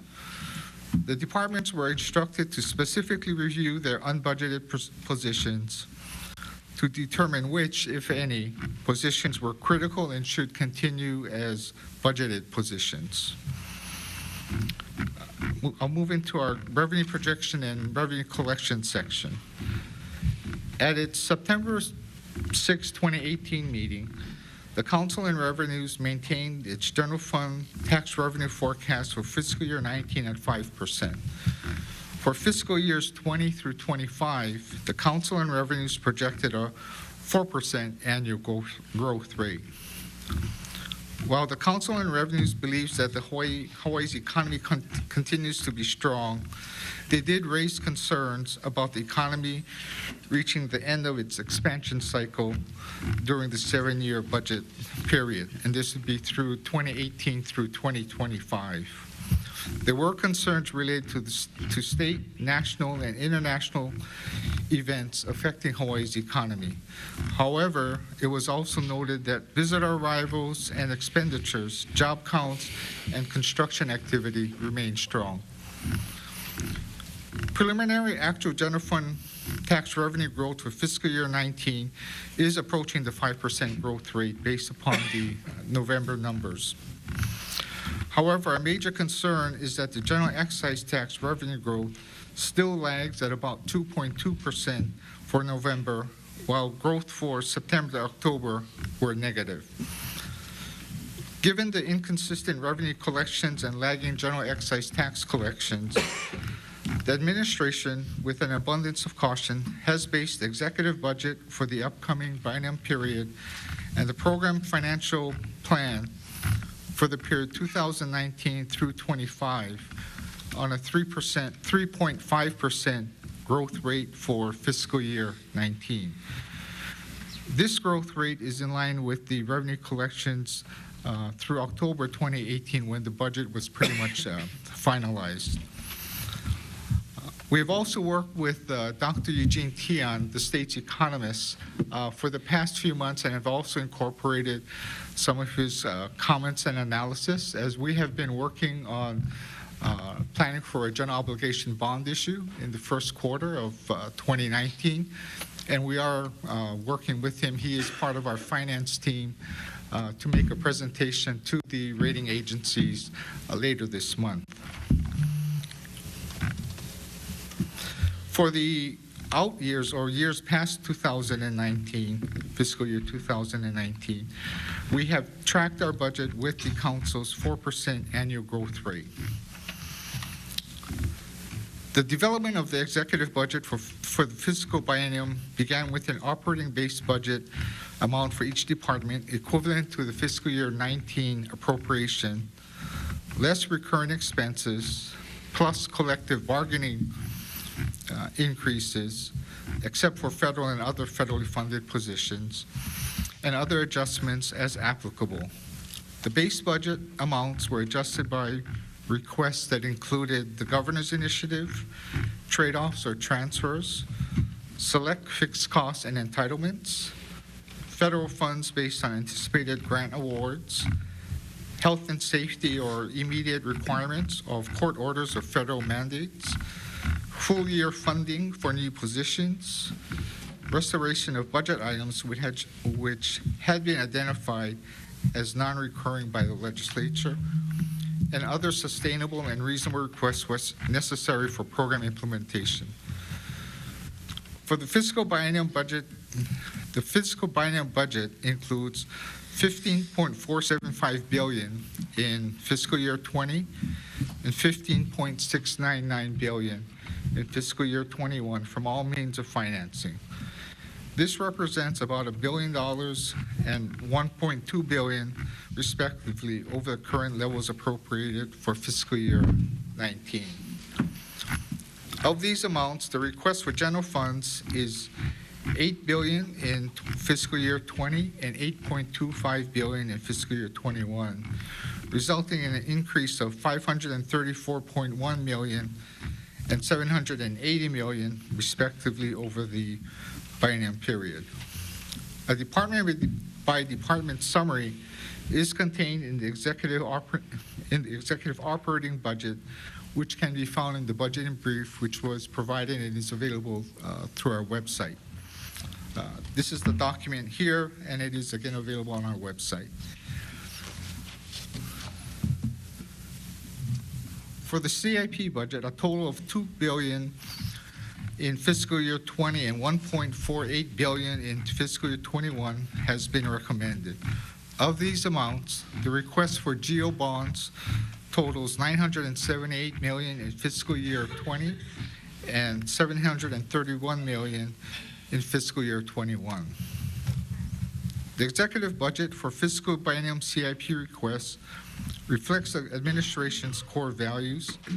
A significant amount of the requested GO bond funds are for projects to address health, safety, capacity, equity, and program support issues at our public schools. We have also requested funding to convert 22 classrooms statewide to pre-kindergarten classrooms.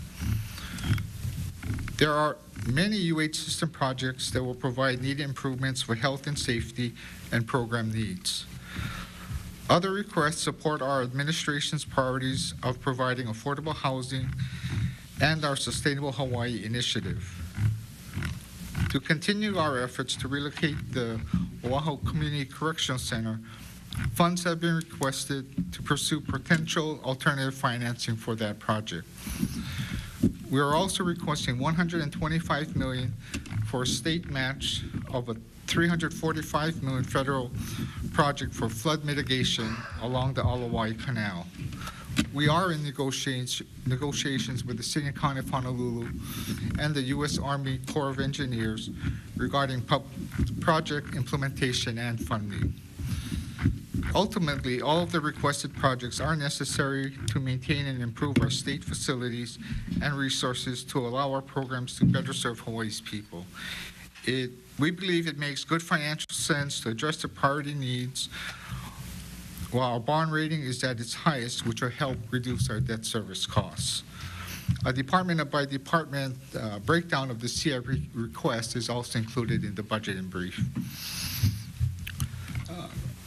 I'll get into our multi-year general fund financial plan now. The general fund financial plan shown on attachment A is based on the Council on Revenue September 6, 2018 general fund tax and non-tax revenue collections.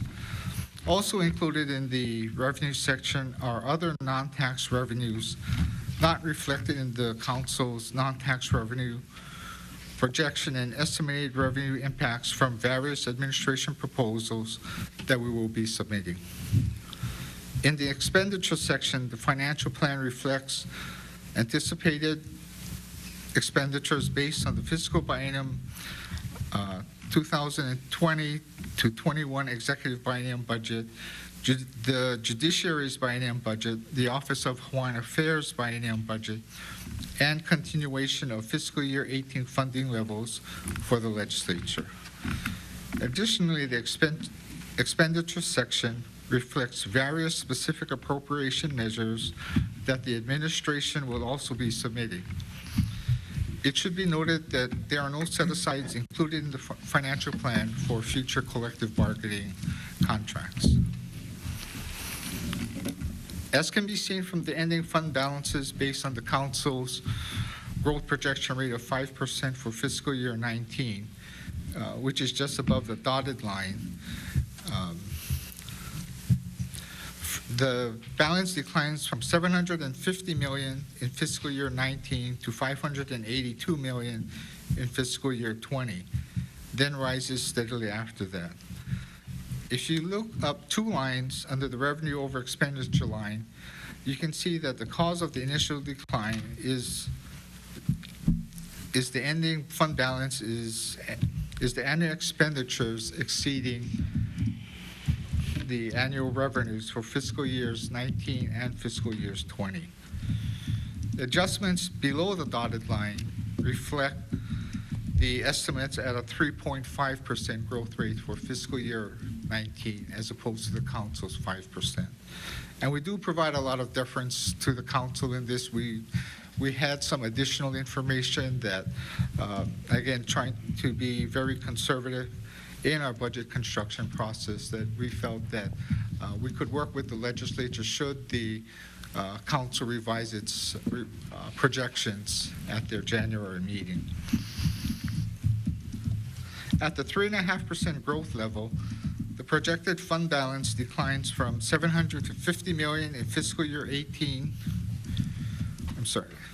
to a low of $267 million in fiscal year 21, then increases slightly to $290 million in fiscal year 22 and rises thereafter.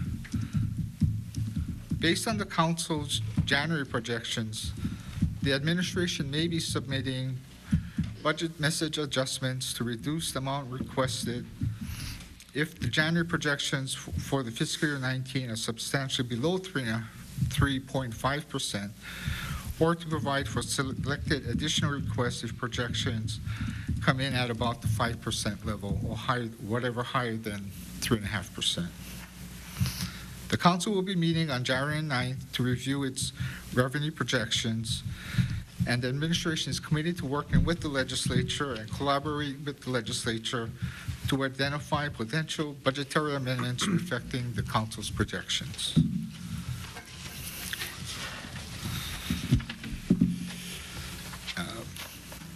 If you don't mind, Chairs, we're going to try and be a little brief over the remaining sections. These are our statutory or constitutional requirements. As far as the general fund expenditure ceiling, the budget is within the expenditure ceiling. With regard to tax credit refunds or deposits to the Emergency Budget and Reserve Fund,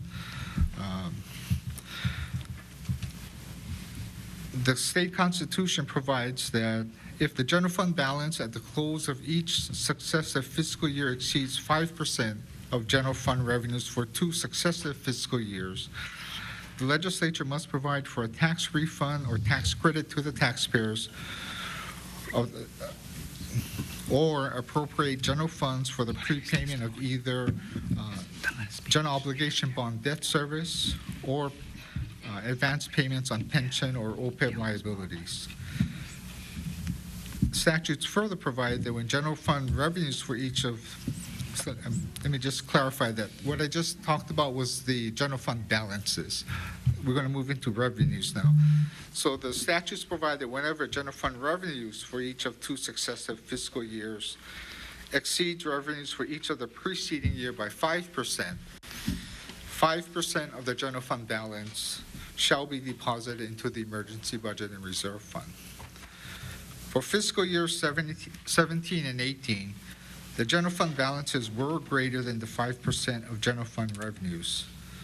Fiscal year 17 general fund revenues did not exceed the previous year's 5%. And fiscal year 18 general fund revenues exceeded the previous year by 5%.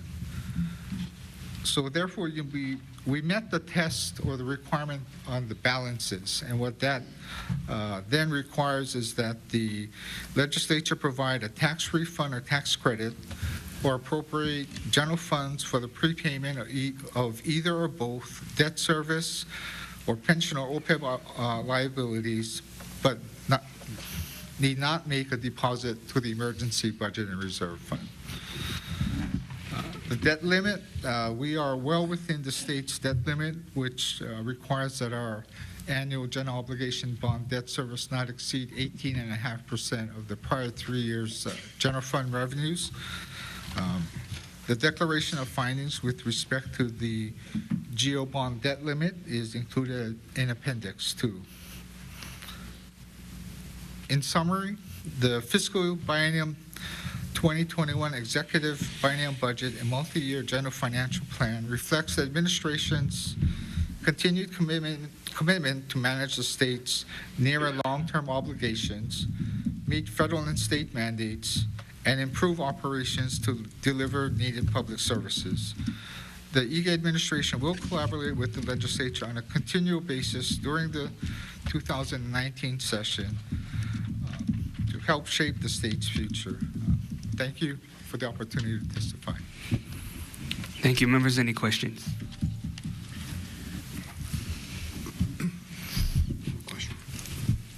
Senator Keith Lagran. So, Mr. Kami, you mentioned there's no provision for collective bargaining in the governor's budget. Yes, that is The current correct. contracts, do any of them have any reopeners for this coming year? I think most of them would expire or terminate on June 30 of this year. So you are in negotiations at this point? Yes.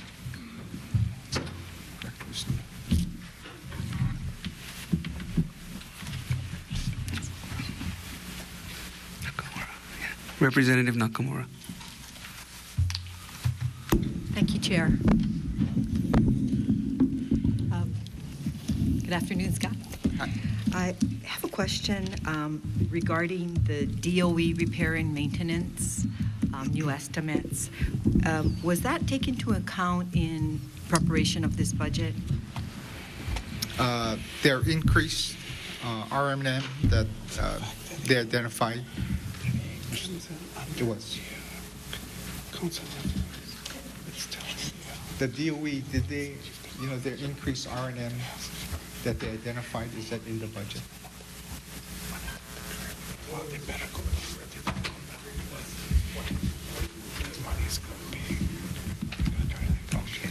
Well, I guess the answer is it was based on their request that was submitted to the department. And I can follow up, Representative, if it did include the newer information that I believe they uncovered in terms of the scope of what they believe should have been included in the RNM. I also wanted to find out that in your analysis of the unfunded, unbudgeted positions, what kinds of adjustments were made when you looked at the department's budgets? Well, we asked them to essentially justify the need for those positions and whether they were critical positions or not. I think the intent of the instructions were to identify positions that, the folks were working in, but they were unbudgeted or they weren't funded. And our intent was to clear up the budget and have it be more transparent to allow ourselves and the legislature to more easily identify positions within each of the departments. So were they redescribed or were they some eliminated? What? Or just left it up to the departments to work it out?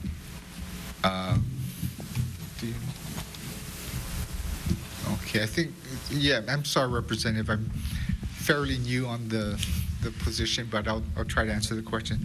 My understanding from the staff is that it was left up to the departments to review it. Okay. And then my final question has to do with the EBRF, and it basically reflects about a 5% fund balance. Is that the goal, to keep it at 5% moving forward? Kind of looks like that.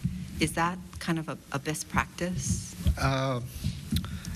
In the reserve policy that was adopted back in 2016, the target level is 10% of prior year's general fund revenues. And we're trying to work towards achieving that balance amount. Thank you.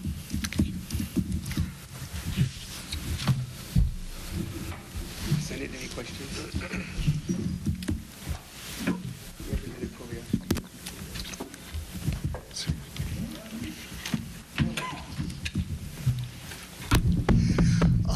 Could I get back to the question of R&M and CIP? Has the administration tried to measure CIP in a uniform way from department to department? So, for instance, 2 years ago, state libraries reported a R&M backlog of $152 million. DOE reported 279 million, and we now find out as of last month that there were only $400 million off. 2 years ago, public housing in budget hearings told us that they have an R&M backlog of $750 million.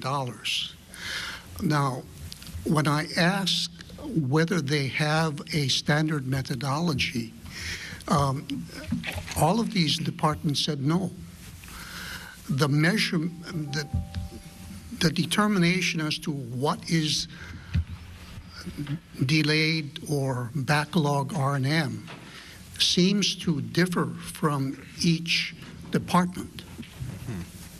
And I think it behooves somebody, maybe BNF, to try to standardize that.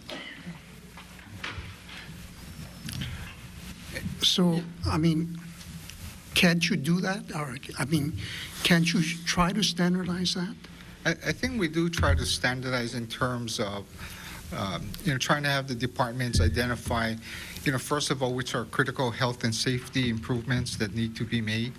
Those are the types of backlog that, we try to address first. There are a number of other types of R&M that vary from... Not the priority of R&M, but what is the backlog R&M? Because it seems that DOE was using a particular definition that was unique to DOE in determining what was backlog R&M. I think that's something that we can look at and try to see if we can move more towards a standardized process or review criteria. Has the, now, historically, the department's total requests for CIP has been double what the governor requests, or 2.5 times what the governor requests to the legislature. What was this year's total department CIP request, and is that going up or down? Let me check with our budget director if he has that information. More than double what we have presented in the budget. So is that going up or down? The total department CIP requests? It's going up. It is going up. At what rate? We can get back to you on that, Representative.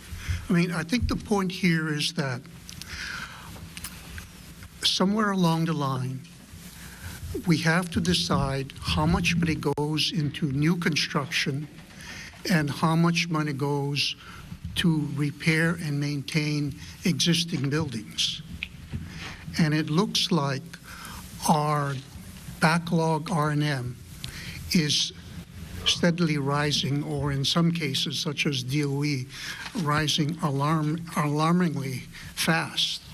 And maybe that decision is also something that could be made at your level. That is, simply tell departments, decrease new construction and pay more attention to keeping existing buildings in operating order. Yeah, I think that is a factor for us when we're looking at the CIP requests coming in from the departments. Construction of new facilities not only expend GO bond proceeds, but they generally then require additional operating funding.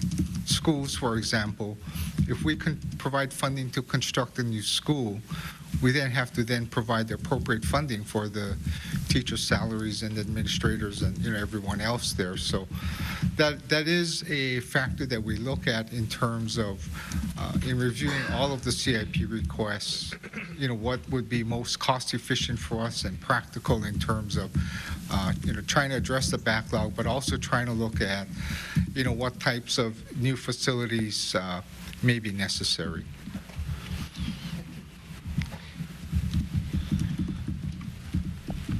Any questions?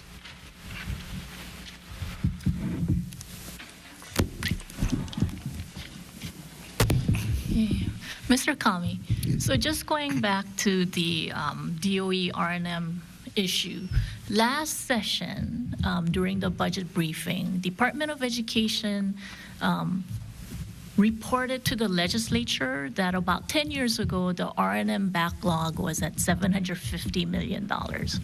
Okay, so we can all agree on that. Yes? Okay. Okay, so last year, Department of Education came and reported to the legislature that thanks to the legislature and the administration's efforts to provide a substantial amount of R&M funding through bond funding, that they have been able to decrease the $750 million down to $293 million. You know that, right? Okay. I'm sorry, not specific, but I will Okay. take your word. So last year we all sat here saying, terrific. Department of Education has been substantially able to reduce their R&M backlog. So, we are going to use a similar approach to address the library backlog or the University of Hawaii backlog. Well, in the meantime, what we have found out was that the Department of Education has misrepresented that number. So that number, and they will now admit this too, that when they told the legislature and BNF, I would assume, that the backlog has been reduced from $750 million down to $293. In fact, the current backlog is $850 million. So we have not even made a dent in what was the height of the backlog about 10 years ago at 750. So instead of it being 293 million, as they have told the legislature, they basically misrepresented to the public and to the legislature. And so doesn't that bother you as BNF? I would say that I think we would want to work more with the department to identify why, the numbers have changed.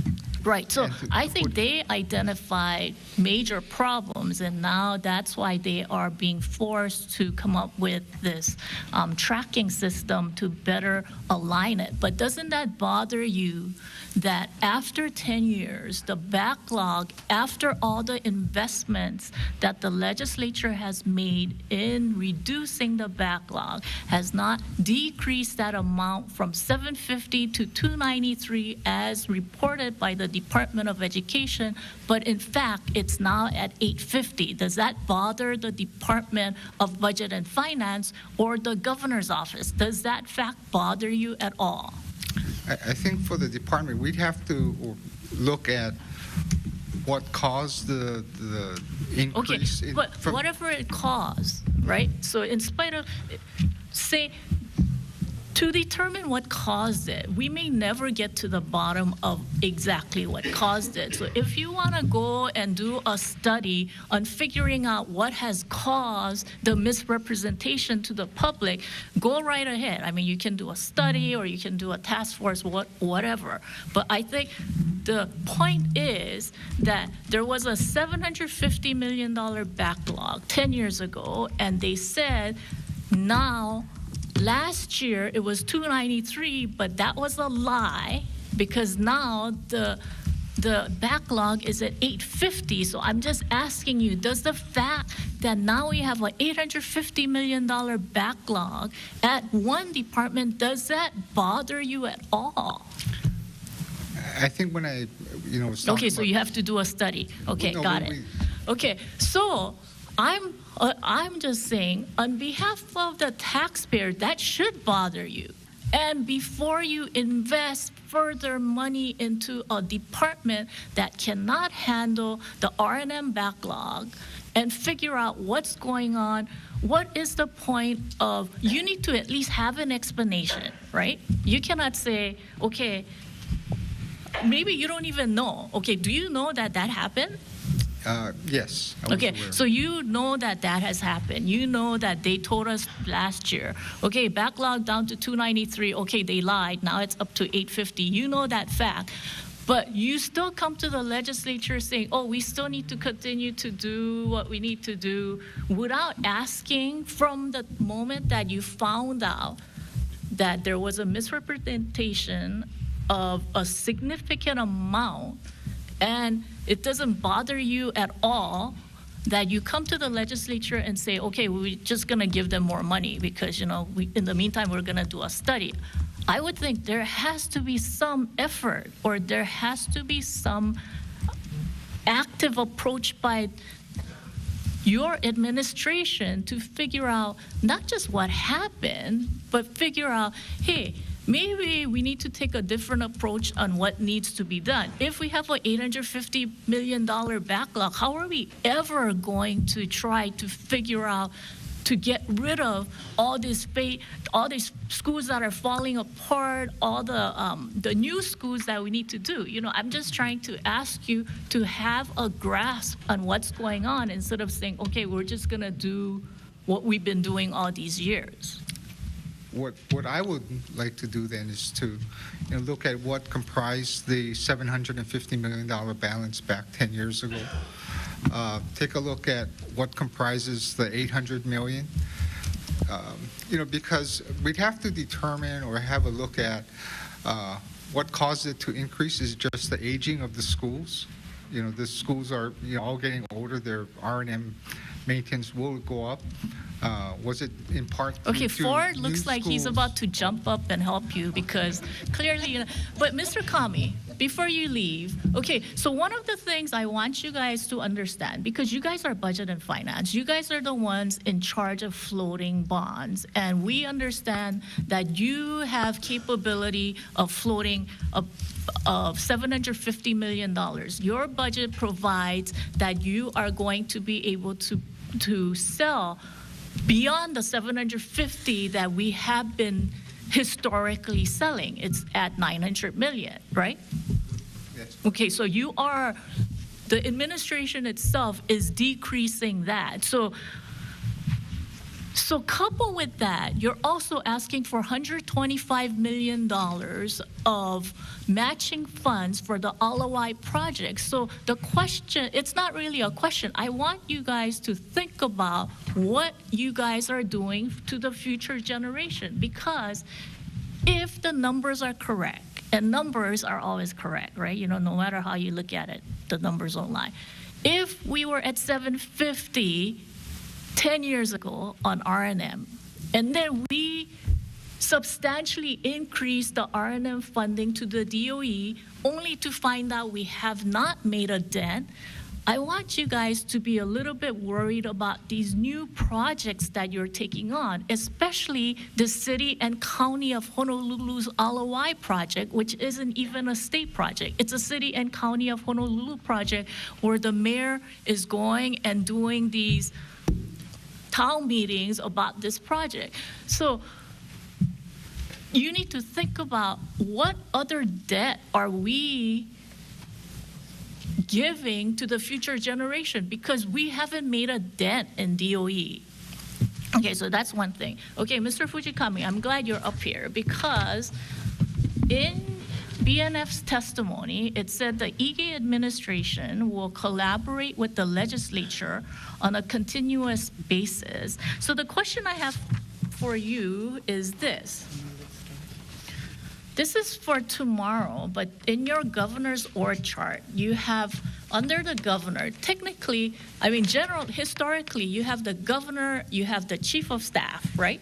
That's correct. Governor, chief of staff, deputy chief of staff, right? So we kind of know where the chain of command is, and we know where the line of communication is, and we know, okay, when we talk to the deputy chief of staff has to answer to the chief of staff, and the chief of staff has to answer to the governor.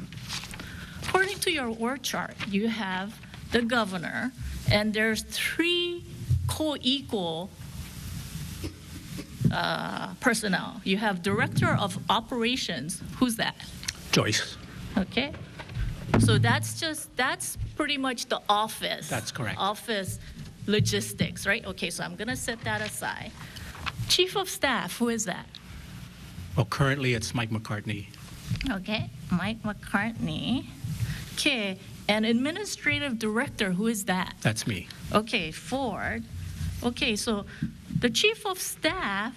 Okay, so so the only reason I'm bringing this up, and it's very important at the start of the legislative session, is we need to figure out what is the chain of command. Okay, so the chief of staff, we thought when you got called up upstairs, we thought you were the chief of staff. So thanks for clarifying. You're not the chief of staff. So what is the interface between the administrative director and chief of staff? Who is doing the policy decision making? You are? Yes. Okay, but then over here it said you only do intergovernmental relations. That's you? Yes. That's the policy? Okay. And then communication and community service is? Chief of staff. Chief of staff. So the chief of staff is only doing PR? Well, the chief of staff basically, if you take a look at the statute, the administrative director basically is actually right under the governor, okay? And I am responsible for the 18 departments. The directors report basically up to our office. Okay, so you're doing the policy, right? Correct. Policy and legislative proposal. proposal. So the reason why I'm bringing this up, it said EGA administration will collaborate with the legislature. Last session, we collaborated with you the entire session to craft the Ohana Zone bill. Yes. Yes? That's okay. correct. So we spent 4 months going through painstaking process of going through the Ohana Zone bill, which numerous members of the public, it went through the public testimony process. Numerous members who are sitting around this table have worked, and departmental side, you and Mr. Morishige worked diligently day after day, going through hearings and coming out with a draft that was palatable to the executive, or we assume, and the legislature. And when we sine die, what happened? Basically, we took the bill, we looked at the bill. One of the concerns that we had as we collaborated on the bill was that the monies that was allocated for the Ohana bill basically didn't say if anything was going to go to CIP versus actual services. So when we took a look at the Ohana bill this year before we went and implemented it, we took a look at how many people that we could touch. Okay, so it wasn't CIP. I mean, it was cash, right? Well, so it could have been for cash, right? CIP too. But those are some of the issues that we have talked about. So the question I have is, it's fine, we're gonna collaborate, but you knew the Ohana Zone bill was going to pass, or some form of Ohana Zone bill was going to pass. And it's not about collaboration after we work 4 months through public hearing process, after getting input from the public and through the testimony and working with the administration, that you have an issue and you decide not to implement, or the governor decides not to implement. And it sat idle for 6 months until somebody along your chain said, okay, actually it can be implemented, we change our mind. So when we say we are going to work collaboratively with the legislature, how do we prevent things like that from happening in the future? Because you looked at it, after session, and you said, okay, no good, I don't agree with Ohana Zone. In fact, that's not what the administration said. That's not what the administration said. It wasn't about what you just said, CIP, what it's going to be used for. What was told was that Ohana Zone concept is not something that the Ige administration supports, and we will not implement. Simple as that. It wasn't what you just said. So if that's the case, the question is, why did we spend 4 months working with you if you didn't agree anyway? Well, we agreed with the Ohana Zone concept, and we, like you said, we worked. Read the newspapers. It said we don't agree with the Ohana Zone concept. We concept. didn't agree with the safe zone concept. Originally, the bill came out as a safe zone concept. We went back and forth on that. We didn't want to put up tents. We didn't want to put up what we call temporary type fixtures throughout the public And then it lands. took you 6 months to figure out what you. It took you 6 months to say, okay, actually, that is something that we worked with the legislature, and I'm going to implement now. Implementation basically took a lot of reviewing and analyzing, only because of the fact that, I'm going to be honest with you, Chair, we were in limbo. We weren't sure when we were coming back.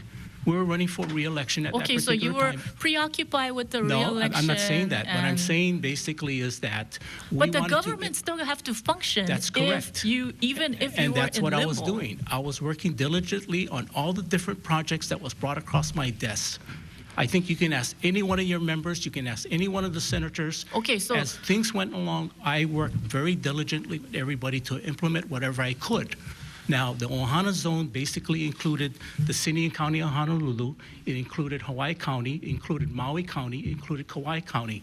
For me to collaborate with all these different counties to have them to propose certain things that we wanted done, again, 2 counties were looking at changing out the mayors as well. Communication has to take place where it's my job to coordinate with these different mayors to make sure that when they presented us, if you take a look at the Ozanaho that we did, we have projects on all the different islands. I think what we did, what we implemented was best basically for the people of the state of Hawaii, especially those that don't have housing. But you're right, it did take us 6 months. I cannot just implement something without getting direction from others. The difference is it didn't take you 6 months to implement. It took you 6 months to analyze and flip on your position. So I guess the request that I have with this org chart, that things don't get lost, that we know where the point of contact is. You will know that Okay, so what the governor's goal basically is to fill all his cabinet seats first. Once he's done with that, what we're going to do is we're going to reorganize the governor's office. Okay, so afterwards, you still need to reorganize the governor's office. Okay. Okay, how long is that going to take? Because we're starting session in 2 weeks. Yeah. Hopefully, like I said, we'll have all the directors appointed by Monday or Tuesday of next week. Right after that, the governor's office should be organized. Okay, so in the meantime, okay, what's troubling with this is the chief of staff is doing communication. So let me give you another example. Ohana Zones is one thing, okay? Airbnb. So Airbnb, we were communicating with you and we're communicating with the governor, okay? And then you guys said you're gonna work on the bill. We didn't see a bill for 2 years. In the meantime, the PR side came out and said you're gonna sign the voluntary, agreement, right, with Airbnb.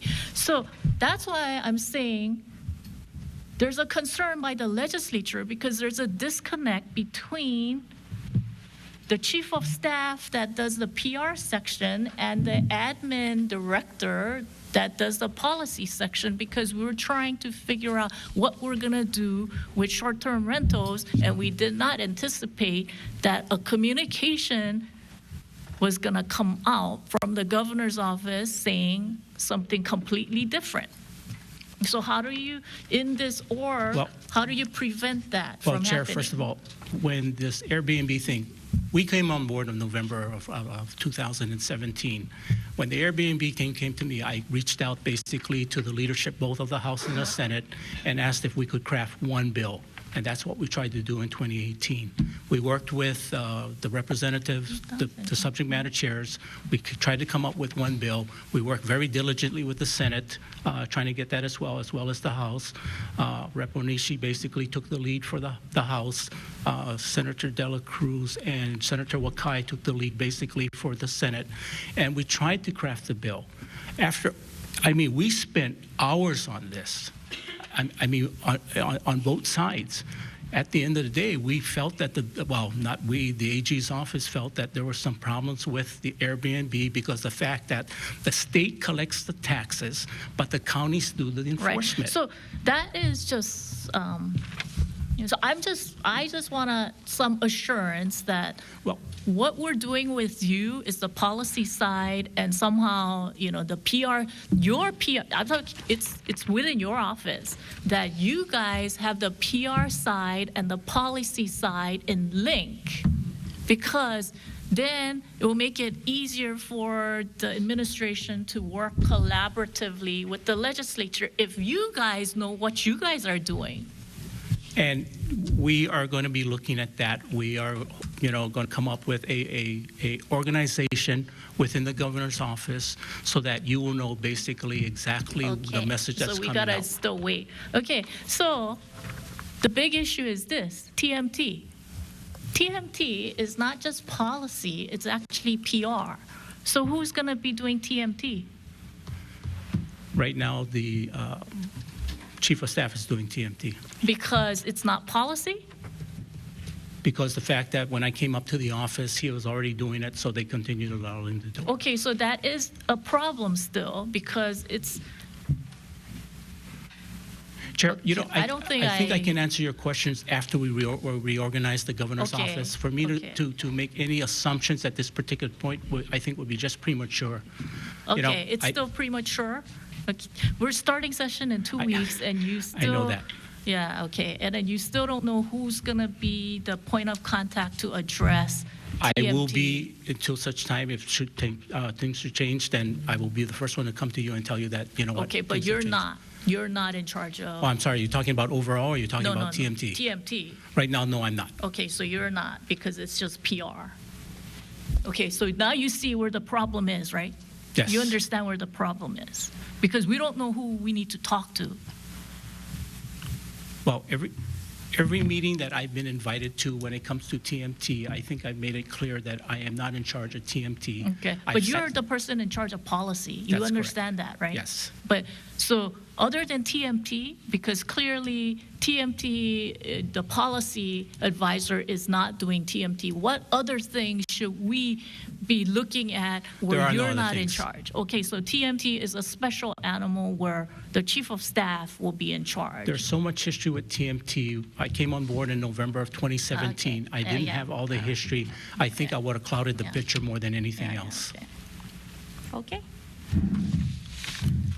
Did you want me to answer the questions about the Department of Education and the 125, or that's okay? What do you mean the 1.1? Well, originally I came up here to help Scott with the Department Head. You should probably quit while you're ahead. Okay. Thank you. Members, any other questions? Wait, I just said I had a question similar to that, though. What's the process for every department to be consistent on determining backlog, CIP backlog? So if the Department of Education has one matrix or one process, UH probably has a process, DAGS probably has multiple processes. Who's going through I guess the fact that you have to review all of this, similar to what the Fincher is saying, do you just let them have their own processes, or are you trying to consolidate a process so that you can have a more accurate number?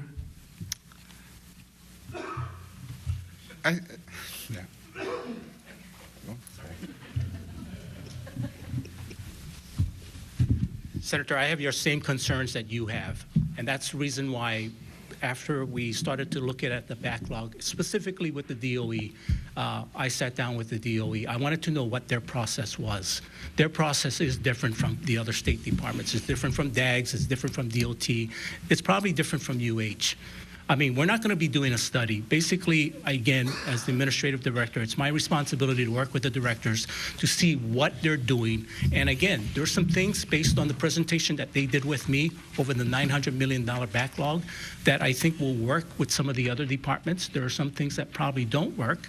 And one of those that we talked about is that, you know, they have a backlog list, and what they do is that they go to the CIP chair and they talk to him and they present it. But each individual representative and senator also has an opportunity to put in CIP projects. But how do you reconcile the fact that every department determines backlog differently? I go and I meet with them to see basically, because there's only a certain amount of departments that do actual R&M. You're talking about the DOE, you're talking basically about... Yeah, so if there's just a few departments, then Right. that should be a lot easier for you to... And I just need time to go ahead and accomplish that.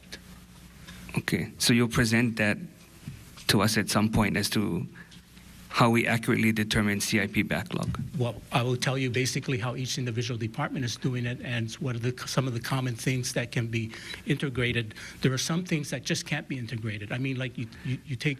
I'm not suggesting integration. I'm just... I think we need consistency. Yes. And, okay, that I can do. I can come up with, after I meet with the individual departments to find out how they're doing their backlog. I already know what the DOT is. I just need to take a look at DAGs and need to look And at you should determine which department has best practices in different That's components, correct. and then try to come up with one process. Yes. What that will do is what we do right now is in terms of collaboration, we'll bring all the different departments that do O&M, sit them together, and everybody will take a look at what everybody else is doing. Based on that, we'll come up with a recommendation on how best to move forward. Okay, there just seems to be a consistent issue, though, because, you know, the other day we had a meeting on the ceded land payments. Yes. And similarly, every department has different calculations, different payment amounts. I'm not sure. I mean, I think almost the administration needs to get a rein on that, because it's difficult for us to come up with a more comprehensive policy and a comprehensive approach, even in the budgeting, if each department is kind of going solo on all their different calculations, maybe ceded land payments or CIP projections for backlog. I'm not sure. No, you're Hopefully, once you're done with the reorganization of the governor's office, then maybe we can have a more serious dialogue on how we can work together in trying to fix that. Yes. Senator Moriwaki.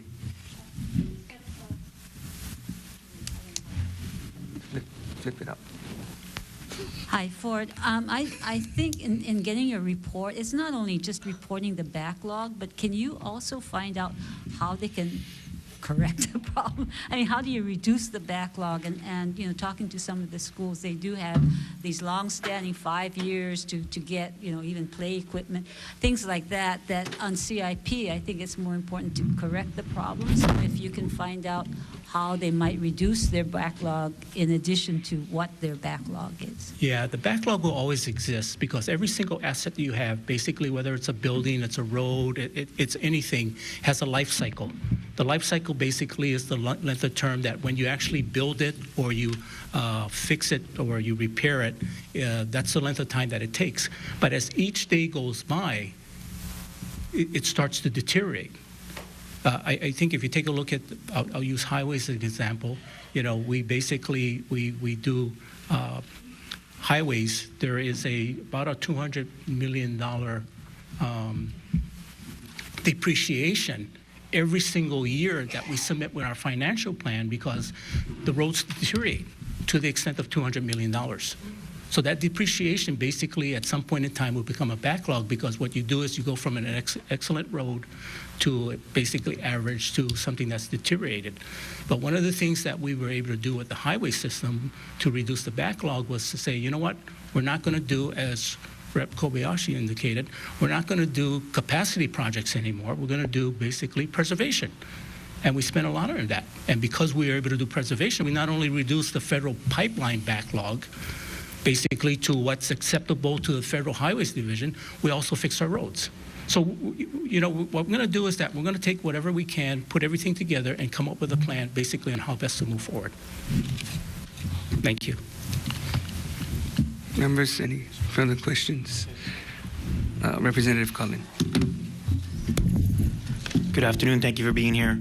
I have a quick question. You know, regarding in the budget in brief that you read from, and then it says the governor's initiatives, right? And since we're on education, and when we look at Form B, and there's under the request side for the request category, I'm assuming that's the GI means governor initiative. Yes. Yeah. So if I'm looking at, let's say, education, and I see air conditioning repair, and in EDN 400, and governor's initiative is $1 million for the next, like 6 years, why would that be a governor's initiative? The initiative to cool the schools, there are still some classrooms that need to be addressed in terms of providing for... It says air conditioning repair. So are you saying that we need to repair some of those air conditionings already? Yes. Okay. Aren't they under warranty? Aren't they under warranty? Well, we can get into it when it's EDN. I'm just wondering why it's in governor's initiative and not in DOE's initiative or other requests or health and safety as a request category. And I'm just picking at one, since you mentioned that it's governor's initiatives as part of the executive budget requests. Yeah. So in constructing the budget, the governor does have certain areas of focus in terms of trying to address certain needs, in addition to what the departments request. So that's why, you know, there are governor initiative requests. Okay. Okay, thank you. Thank you. You know, the stress test that you mentioned. So I think what I'm reading from the J.P. Morgan article, Hawaii's current iPod ratio is 21%. And with the stress test, it takes us to 37%. What's the administration's plan? Because they provide different options on making sure we're not in the red. Right now, Hawaii is one of the few red states. I'm sorry, that's the J.P. Morgan analysis? Yeah. I'm sorry, I'm not familiar with that. Okay, maybe we can send it to you if you guys can take a look at it. Yes, Senator. I just had a quick question for Chief of Staff / Administrative Director / Operations Manager. Could be something else after all. I answer to Administrative Director. So you saw, I'm not sure if you were here for Dr. Tian's presentation, but when there were a number of slides that showed that there very little job growth in, or virtually no job growth in agriculture, information, even to, I think some slides even indicated technology. I wasn't sure where technology was. But those seem to be priorities of the governor. Doubling food production, energy independence by 2040, making sure that Hawaii is a high-tech state. How does the administration's budget propose to increase those sectors? Well, it's just not a matter of putting money to it. I think some of the things that we've been working on, we can take Maui for an example. A&B basically shut down their agriculture operation, and then they were were approached by an outside company to go ahead, and they wanted to continue agriculture. So what they did is that, they reached out to us early to tell us that, this is something that they want to do. If we indicated to them that if there's any support that they need, to let us know, because what you're talking about is 41,000 acres on Maui that has gone back to agriculture. Yeah, but when you look at the budget, we put in money in HTDC, we put in money in HSDC, we put in money in all these different areas, but we're not seeing any kind of growth. And so going back to what's the matrix that you're looking at as far as continuing whatever budget they had, or do you have outcome-driven results? Because according to what Dr. Tian showed, those sectors don't seem to be moving. And they're not, because, again, state government can only do so much. And one of the things that we've been trying to do, again... So then is it worth it putting money into those programs then? Well, it's important that we put money into it. But, again, it's not a matter of putting money into it. What we need to do is we need to get outside private investors to invest as well. Again, with agriculture, it's one thing to do put money into purchasing a land or making sure that we have the water resources available, but we need to make sure that we have somebody who's willing to go ahead and grow those growth. Doubling food production is a top priority for us. We've actually established a baseline in terms of where we're at today, and we're going to be looking at very closely in terms of how to do that, whether it's raising more cattle, again, the egg farms that we're looking out basically in the Waiawa area. Again, growing of crops on Maui, getting back to that. In the technology field, and again, we're going to be working very closely with Senator Wakai, and again, on the House side. But if we're flat in tourism as far as job creation and some of these other things, the governor's priorities actually complement the fact that, okay, tourism is flat, so we're not going to continue to add that many jobs. We got to add jobs somewhere else. So how do we make sure that the state's investments in these other programs are being properly leveraged to grow those economies that the governor has said he wants to double food production with agriculture, energy independence, technology, information? I'm not sure how that. I don't see how. I'm not connecting the dots. And so if you don't have to answer now because I don't think you have the answer. So if you can go back and really talk to the different departments and see to make sure that the monies we put into those divisions and those programs and in those departments are going to have a return on investment and outcomes. Chair, you hit it on the nose. I need to go back to the departments, speak to the directors in terms of how they're going to move this thing forward. And that's well, that should, unfortunately, that should be the question you ask when you put it in the budget, though. Before you put it in the budget, that's what you have to ask the department, because if they don't give you a satisfactory answer, then we shouldn't be putting it in the budget.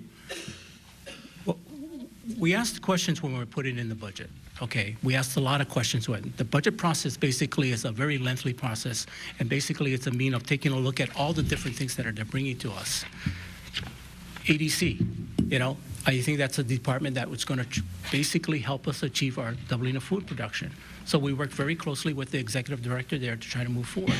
Unfortunately, when it came to the technology side, she's decided to go and she's on Kauai right now. So, but this is where we need the integration. Yeah. Based on the information that Dr. Tian's showing, based on what the governor's saying are his policy agenda, his goals, those have to be somehow incorporated more proactively into the budget. They shouldn't be separate. Okay. Members, any questions?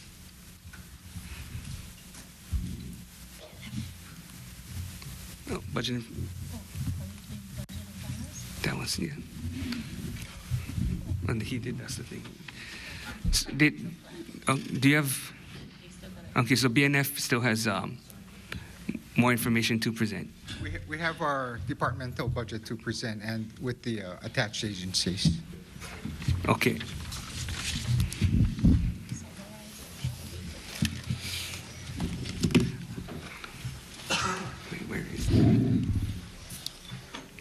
Chairs, I'll try to be brief on this. If I may first introduce some of the members of the BNF team.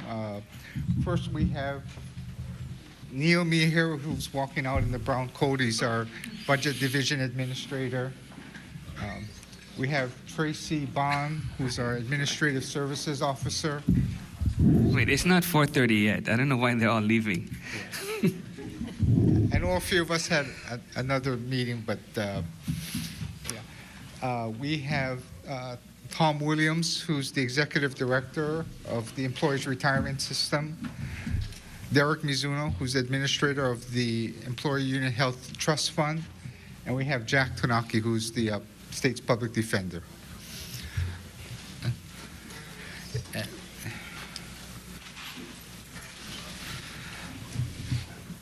Chair, the mission of the Department of the Budget and Finance is to enhance the long-term productivity and efficiency in government operations by providing quality budget financial services that prudently allocate and effectively manage available resources. And hearing the comments today, we will take to heart what the members have said and have suggested to us and where have asked us to look at certain ways to be more efficient, be more standardized in maybe how we approach and view things. The departmental budget, basically, we have no changes for the program codes BUF 101, 102, 103, and 115. Those budgets remain static. For BUF 721, 725, and 728, which is the GO bond debt service payments, those have been adjusted to reflect the current issuance plan and anticipated debt service. For BUF 741, 745, and 748, those have been adjusted to reflect the pension obligations. And for BUF 762, 761, and 765, those have been adjusted to, 768, adjusted to reflect the current obligations for the Employee Union Health Trust Fund. Chairs, if it's acceptable, I'd like to defer the budget presentation for each individual attached agency to the heads of those departments. Okay, but if as you come up, just summarize, and then as members have questions, we can go into details. Okay, thank you, Chair. First, I think we have the employers' retirement system.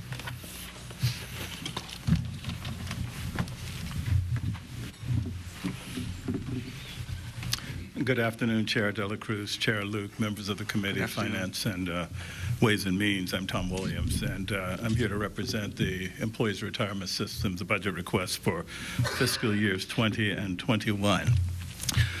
We have 6 priority requests, and I'll go through them briefly.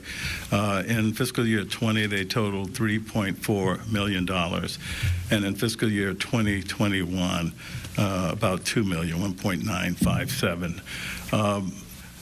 The programs, the priority number 1 relates to the migration of our pension administration system to the cloud. It's a mandatory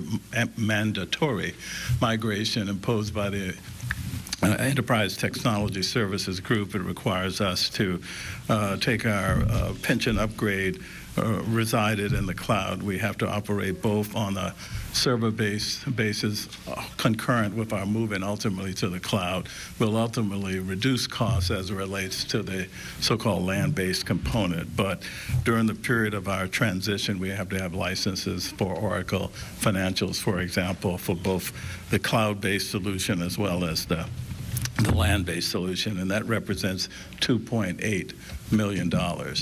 And that includes mandatory monitoring and validation, because the total of the whole pension upgrade project equals about $5 million.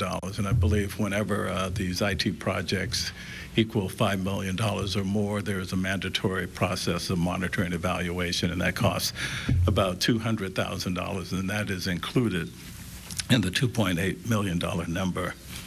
The next major item that we're requesting relates to increase in other current costs due to increases in rates, contracted amounts for required services, et cetera. That's $104,000 in fiscal year 20 and $159,000 in 21. We want to establish one permanent investment officer position to support the ERS investment office. We have 6 professional investment staff. We've been at that level for about 6 years. I believe it was our initial staffing for the investment office. It's been remained constant from when we were about, I believe, $8 billion. We're now at about $16 billion. And we think we're under-resourced in that regard. And we can do a much better job of sourcing opportunities. We think that improving the investment return and lowering our risk is the best way for us to invest and protect the monies that you're committing as it relates to contribution increases. Those increases are substantial, and we think that because 60 to 70% of every dollar that we pay out in benefits is derived from investment earnings, to the extent we can invest in improving our earnings, that would be very, very prudent. We've also asked for 2 permanent retirement claims examiner positions. These are the individuals who interface directly with our membership. The numbers of members have grown about 5 to 6% over the last 5 years. The numbers of calls and requests have increased proportionally as well. The numbers of retirees are increasing comparably. We have over 14,000 people who are eligible to retire as we speak, and about 2,500 members per year are retiring, and we are attempting to service those in a timely fashion. The technology projects that I alluded to, where we're moving to the cloud and implementing, for example, the hydro requirements, the Hawaii Domestic Relations Order that's to be effective July 1 of 20. These all require modifications to our administration system. And because our technology staff is focused, along with operating staff, on the upgrade, we have a request for 2 temporary information technology positions. And the final request relates to replacement of the current telephone system for about $150,000. The current system's been in place for just about 30 years, and it does not provide any of the automated features that comprise modern telephone systems, automated call distribution, monitoring the lengths and duration of calls, who's available, and the like. So we think it would increase our efficiency significantly and allow us to better serve our membership. And that would constitute the request from the ERS. Members, any questions? Thank you. Next division.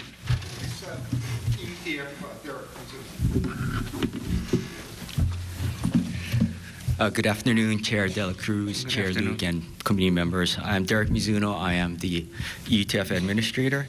So our budget testimony starts on page 14 and 15. First thing I just want to be sure we're all on the same page is that the ETF is trust funded. So these requests plus our base budget will be funded through our reserves. Prior to 2014, they were funded through a ETF administration fee that was tacked on to the premiums, about $3, say, for a single person for medical and drug. That was tacked on to the premiums and paid by the employees as well as the retirees and the employers. Since 2014, that fee has been waived, and it's being paid for reserves from the ETF funds. And that waiver will continue through 12/31/28 for the retirees and 6/30/2029 for the active employees. So that decision has been made by the board.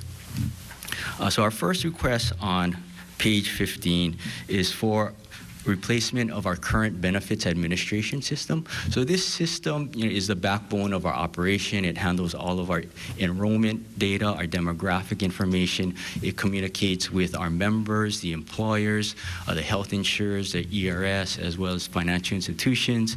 It also does calculations for us. We've had this system since 2009. When first implemented it was at a cost of about $10.5 million. The problem with this system has been that it's more of a pension-based system. We had it since 2009, as I mentioned, and it's the same system that the ERS has. Because of its pension base, we've had to customize it along the way. And because we have to customize it so much, we haven't been able to upgrade it since 2009. So earlier this year, we hired a consultant to help us do a market scan and help us make recommendations on whether we should upgrade the system or go out for RFP for a new system and possibly leveraging what the state uses for the HR and payroll system. One of the big problems, or actually 2 problems with our system, is that there's no current member self-service function here, as well as we have to do a lot of manual workarounds because of the nature of the system and the lack of upgrades. So because of these things, we think it would be a benefit to our members as well as to our staff. The consultant came back with a recommendation that we really at this point cannot do an upgrade. They suggested doing a full replacement, doing an RFP. They identified some vendors out in the market that can provide a system system with minimal customizations for us. They're estimating the cost of about $10.3 million. So that's the first request, and really the main request that we had. The second request is for funding for fringe benefit increases for the staff. The third request is $64,596 each year for salary adjustments to convert our staff from exempt to civil service. The LEDGE approved their Act 145 in 2017. So we're in the process of converting 42 staff members out of our total 59 employees. We've converted about 16, so we have the rest to go, and this will help pay for any salary adjustments because of that conversion. The last request is for a compliance officer. I believe this was provided to ERS last year. Right now we have security issues, IT security handled by our information technology officer. We have our HIPAA compliance handled by our member services manager. But because, the time spent on that, doing those functions is taking away from their normal day-to-day functions, and we want a person who will be more focused on this, who have the expertise to do a better job for us, protecting us from any security risk as both IT and as physical risk.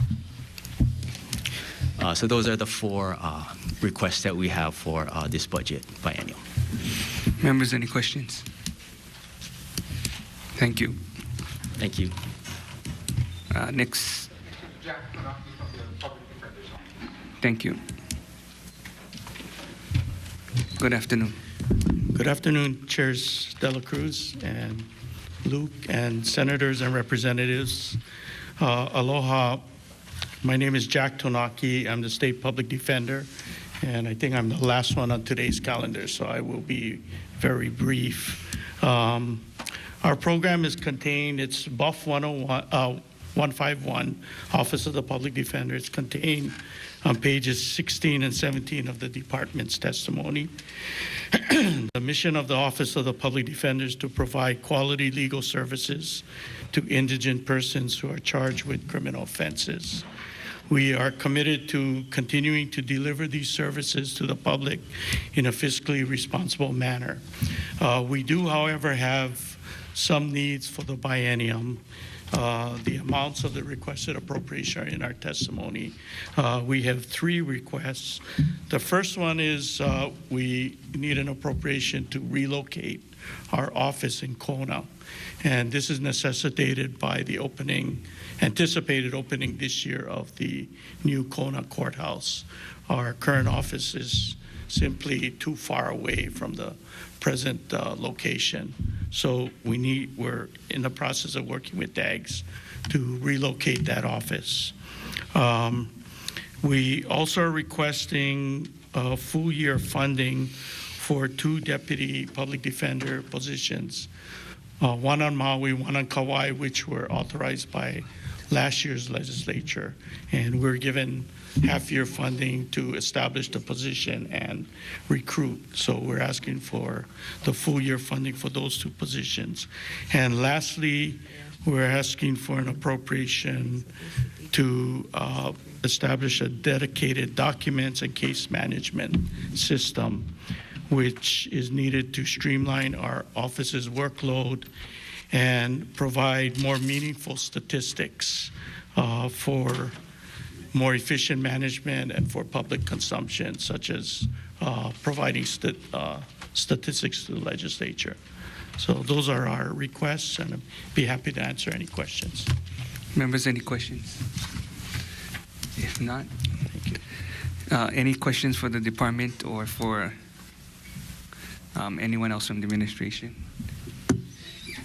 Okay, if not, this hearing is adjourned. Thank you.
Olelo is relevant because it amplifies community voices.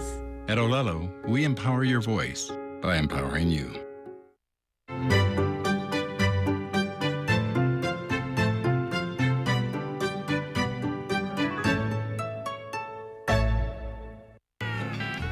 That was made just for two,